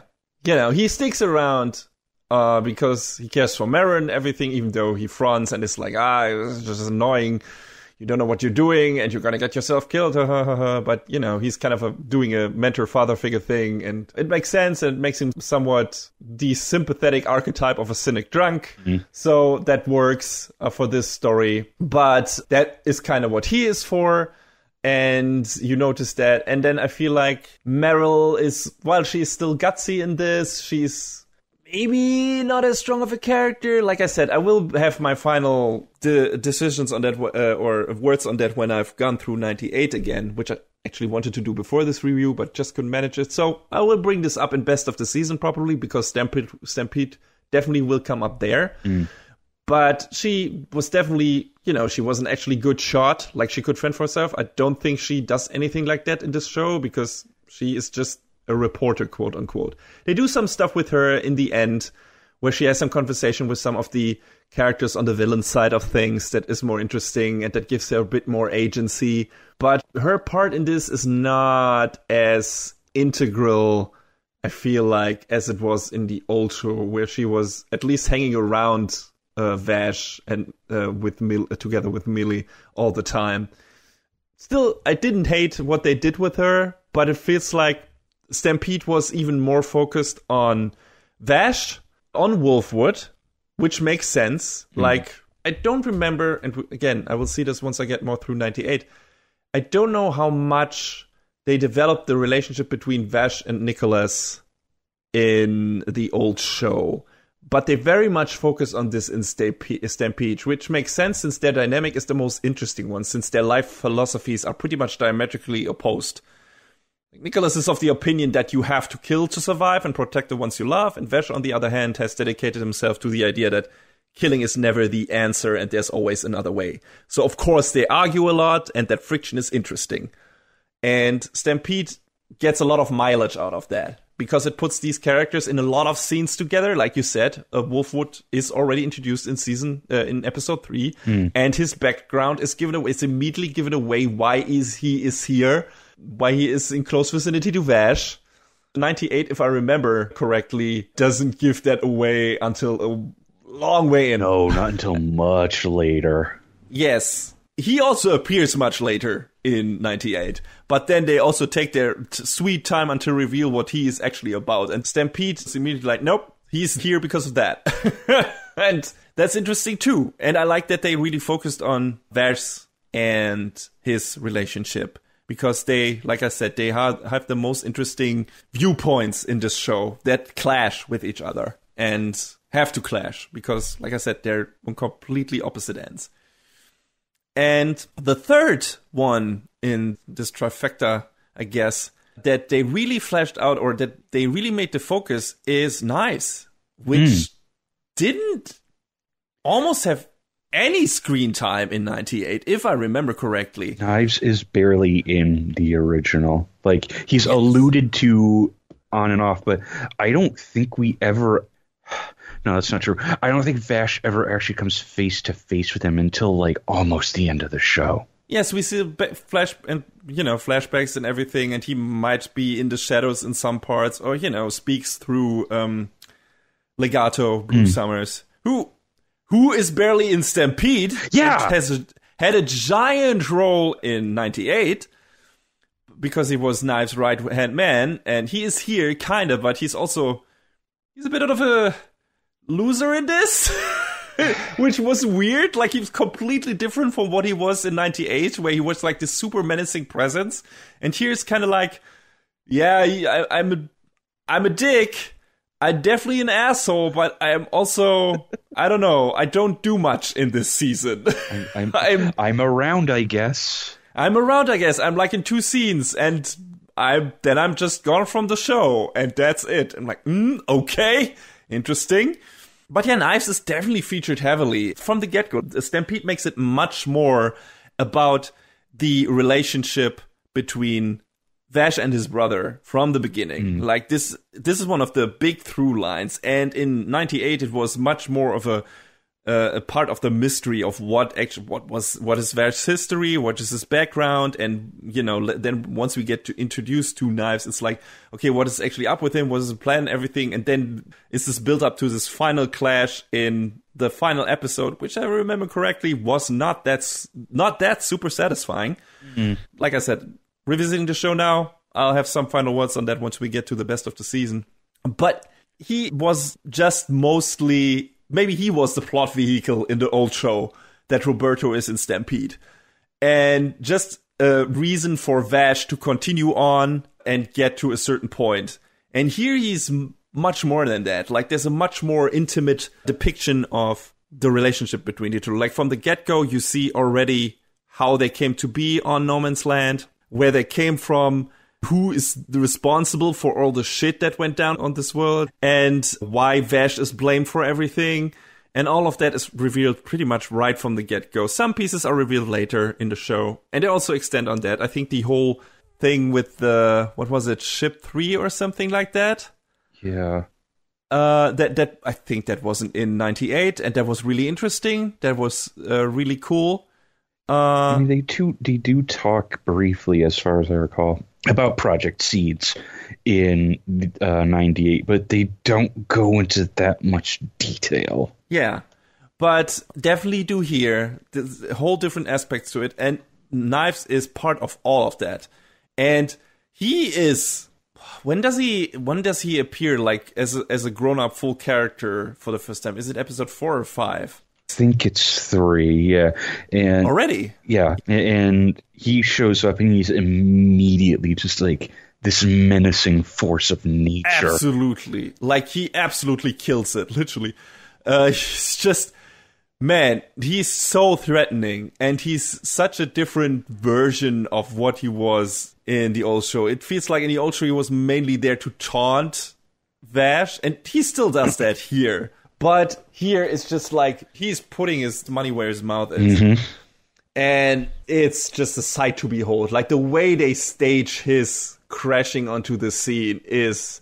That's how you introduce a main villain, a main antagonist. That's how you fucking do it. That's some Sephiroth level shit. Yeah. And so is their fight in the final episode. It's just what am I? Am I watching some Final Fantasy VII stuff? What's going on here? Trigun, it's ridiculous. Advent Children. So it was nice to see Knives getting a lot more screen time in this episode and making actually. And Stampede actually making an effort to make us understand his character and why he is doing what he's doing and where he's coming from. Which, like I said, I don't even know if the show, if 98 had that. But if they did put nearly as much time into that. And here it's really like, it makes him a much more compelling character. It's like, oh, yeah, I mean, I get it. So weird considering how much less of a runtime Stampede has. And yet we get more characterization. We see more of the gung-ho guns that weren't in the original. But we also see a lot less gung-ho guns. Yeah, or I guess I should say we see stuff that we didn't see in 98. Yes, which, I mean, should be the route to take for a remix, right? Or a remake thing that did it. Because the old show still exists. You can watch 98. It's on Netflix here. I don't know where it's in the US, but you can just put it on and watch it. And it feels like just doing just the same thing in CG would have felt completely redundant. You know, if you feel like, oh yeah, different presentation. Yeah, all right, okay, that's cool and all. But if you also do some interesting things with the story, that's much better, in my opinion. And they did that here. I feel like Stampede really stands on its own as a part of this thing, especially when you look at the ending, because it goes way beyond what the old show did. It doesn't end it at the conflict between Knives and Vash, apparently. It looks like the ending to Stampede is a giant sequel tease, sequel bait stuff. Yeah, for sure. They tease that there's a final phase on the way, whatever that means. So we're not done with this. And that's interesting in itself. I mean, I know that aside from the original manga and the 98 anime, though I don't know how much Naito was actually involved in that. I think it also already took its liberties with the source material. There was also a Trigun Maximum manga, which again remixed the story of the original. But I think Stampede is also not entirely based on that, if at all. So all of these Trigun things are each a bit different. And that is cool, and that is interesting. Not keeping it straightforward, but also finding some new interesting ways to show new aspects of the story, these characters, this franchise. Yeah, it's cool because it gives all of these adaptations a different value. Yeah, and I really appreciated that. There's some parts in Stampede where it's like, yeah, I miss that. I miss Millie. I miss the comedic bits, but also comedy in the old show was very 1998. 1998 anime. Like, it's a very, very loud show. Yeah. And A thing they completely took out of Stampede is Vash being like this womanizer. Pervy Vash is not in Stampede at all, which I'm fine with, because jokes of that kind are funny exactly once at max, and after the first joke, they become a chore. Yeah. And there's nothing of that kind in Stampede. But also, we're missing some of the really good, goofy humor when Vash is really like just doing his shit, when he's coming across like the absolute dumb shit. One of the best scenes is him in 98 just walking, listening to on his headphones, just walking into a hostage situation, and then acting like he's super surprised that there are actually people with guns. And, oh my god, help me! Just what a great visual gag. Walking into that saloon and then all of the guns immediately in his face. Like, oh. Mm-hmm. Yeah. So stuff like that is also kind of, like I said, there's a bit in the first episode, but after the second or third episode, at least the latest when Knives appeared, Stampede is mostly completely a serious and plot-driven show. Like, we learn a lot more about the background of Knives and Vash, also the time, what happened between the Big Fall and the time Meryl meets Vash. That is, I don't think we have seen anything of that in 98. So that was super interesting, but it's all very plot focused. It's all very serious action, drama, sci-fi stuff. And he also, until it got to the serious parts, which from the halfway point, the 98 also is mostly serious, if I remember correctly. I'll see about that. But I feel like, yeah, mostly. Mostly, yeah. But before that, it was a different show. It was more comedy focused and everything. And it took its time to get to the serious part so that you got to know these characters, you got their fun comedic side, and then you got to learn the serious side. And Stampede immediately goes to the serious part. So it's missing some of the sympathetic flavor that 98 had. That's fine too. It is a version of this story. It has its reason to exist. And I like that the pacing is much quicker, like that it gets to the points much quicker. But I also like some of the slow, meticulous word building in 98. But that's what I mean. It's like, hey, each of these shows has its positives and negatives compared with the other one, but that gives each of the shows a reason to exist and also a reason to enjoy while watching, because you see different aspects being put to the forefront here. And you can probably recommend both of these shows to different kinds of people, but still they're getting a Trigun experience. So that's super cool. And I think that's what you would want out of a remake of this, right? I mean, I hope so. I don't know how this was received by the fans, mostly. Like, how did they say or complain that certain things weren't in it? And like, I'm not gonna watching the show, Billy is not here, or this is trash. Vash looks too pretty or whatever, right? And I don't know. I saw a lot of people with that complaint too. And it's like, times change. Of course, the character design is going to change. And it's not like they don't do any fan service. Like, there's a neat detail in the final episode when it comes to Vash's design, where it's like, oh, here we go. Right, yeah, That's a good payoff. That's a good thing. They took 12 episodes to get here, but here you are, old school fans. So this is for you. This is definitely for you. Only for you in here, because anyone else won't know why that is the way it is. But here, you get it. It also rewards the longtime Trigun fans. So I like that a lot. Yeah, we also get characters that weren't in the old show at all, and I don't know where they were mentioned else, like Zazie the Beast. I thought Zazie the Beast was in the original. Was she? I'm pretty sure. Were the worms part of the 98 show? I don't think the worms were, but I think Zazie was in there. Maybe Zazie wasn't the one in 98 that she is in this show, because I don't remember that part, like, about her that is put that the focus is put on in this. I'm really interested to see to rewatch the rest of 98, because I didn't remember her at all.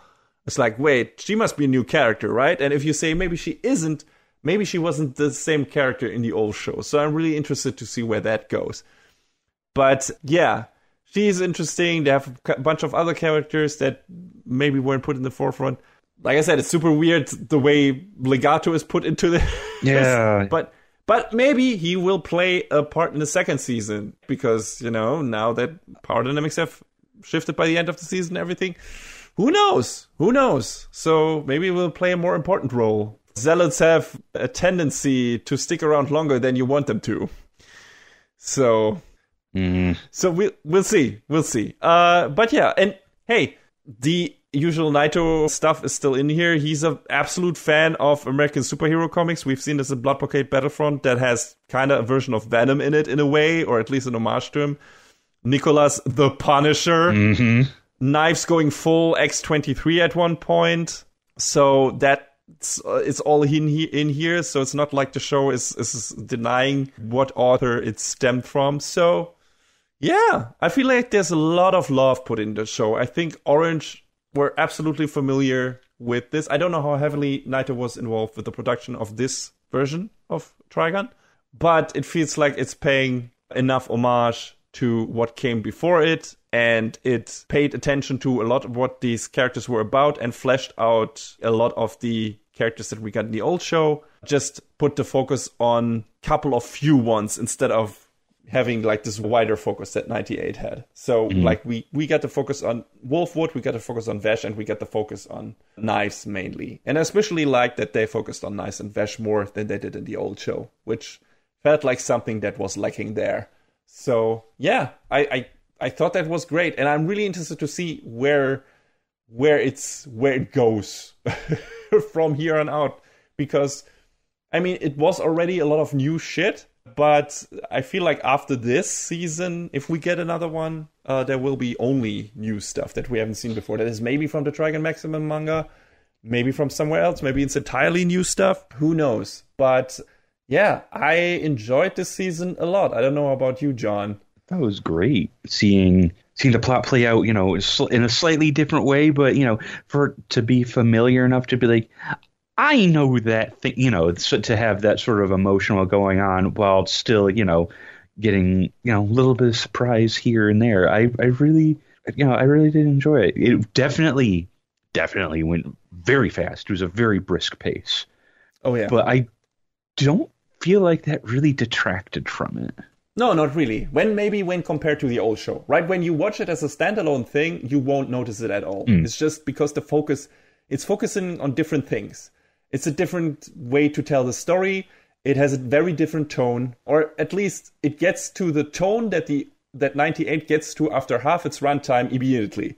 So you don't have the comedic parts first. That's why it's a different tone, and it's immediately the entire series feels like it's a different tone. It's just more serious drama than the old show was, because you remember all the comedic bits from the old show that this one doesn't have. So yeah, but overall, if you watch this on its own without knowing the old show, I don't think you will find much to complain about. Maybe, some of the side characters getting the short stick here and not much screen time, or not much to do actively, like Meryl maybe, right? And Roberto. I mean, they're doing some things, but it's not like they're having the most integral part into what's happening. But the stuff that Stampede is focusing on is done really well. So, like I said, if you don't have 98 to compare to it, you won't even be missing some of the stuff that was in the old show. If you've watched 98, you probably will miss some stuff, but also you will get new and other stuff for it that the old show didn't have. So, like I said, they both exist, and they can both exist in parallel, and each have their own merits and their own shortcomings if you want to compare and put them next to each other. But that both gives them a reason to still exist. And Stampede is not replacing the old show, but the old show is also not the superior version when compared to Stampede. Yeah, neither invalidates the other. Yeah, exactly. That's how it should be. That's exactly how it should be. Like, if you do something interesting with it, and I hope that's what they do with Final Fantasy VII Remake, right? It seems so far, the first version of that very much feels like that. It's like, hey, the story is going in such a different direction parts. Like, some parts maybe invalidate the old version, maybe, but also other parts don't, because you're still missing some parts that are not in this new game. And also it's maybe more of a sequel than actual thing. And I don't think Stampede is going that route with the old show.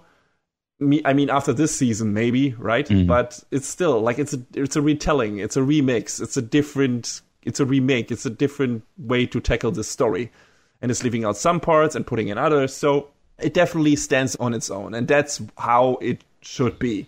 Because what's the interest in telling the exact same story again? Right. There's no point. So as long as you tell a good story, even if it's a different one, with the same characters, as long as it's a good story, there is enough reason for it to exist. And I feel that's the case for Stampede. And you get some funny side bits that you didn't have, or I don't remember in the old show. Like, there's this scene with Nicholas being really bad at riding one of the giant ostrich thingies, which is funny, and it's a blink and you miss it detail. I don't even know if something like that is in the old show.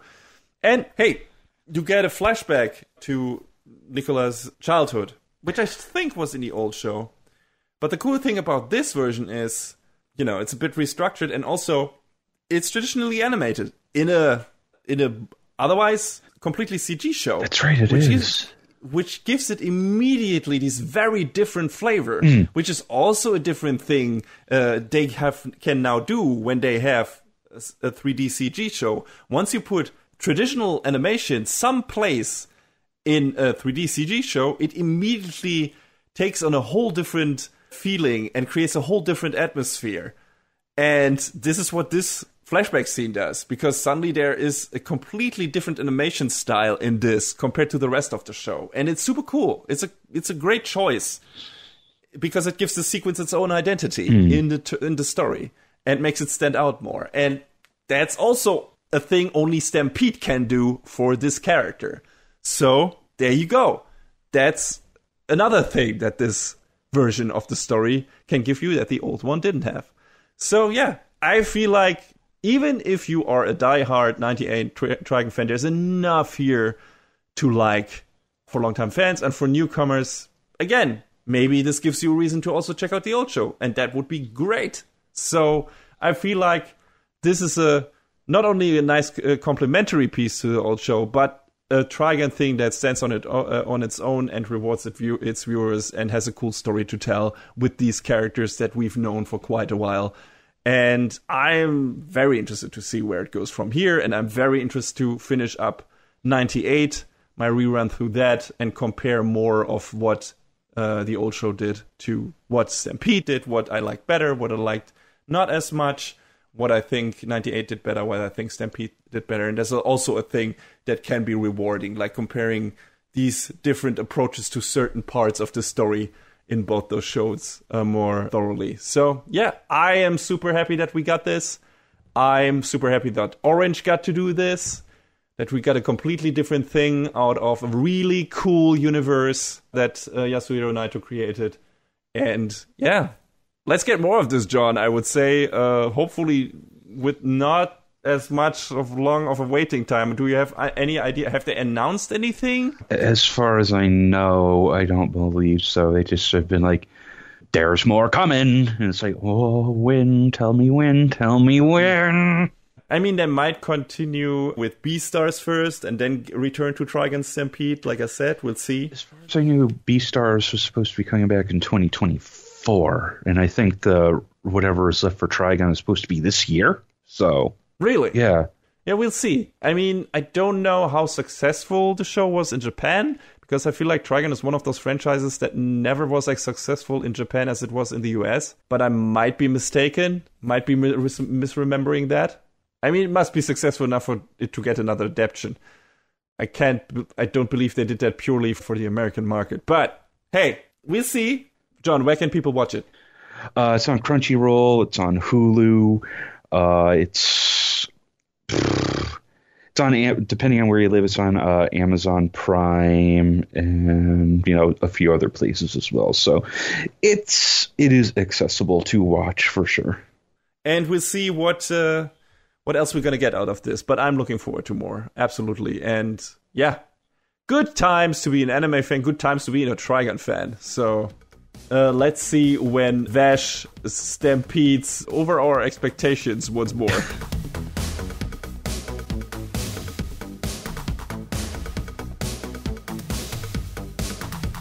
And that is a wrap on the 142nd episode of Anime Brain Freeze.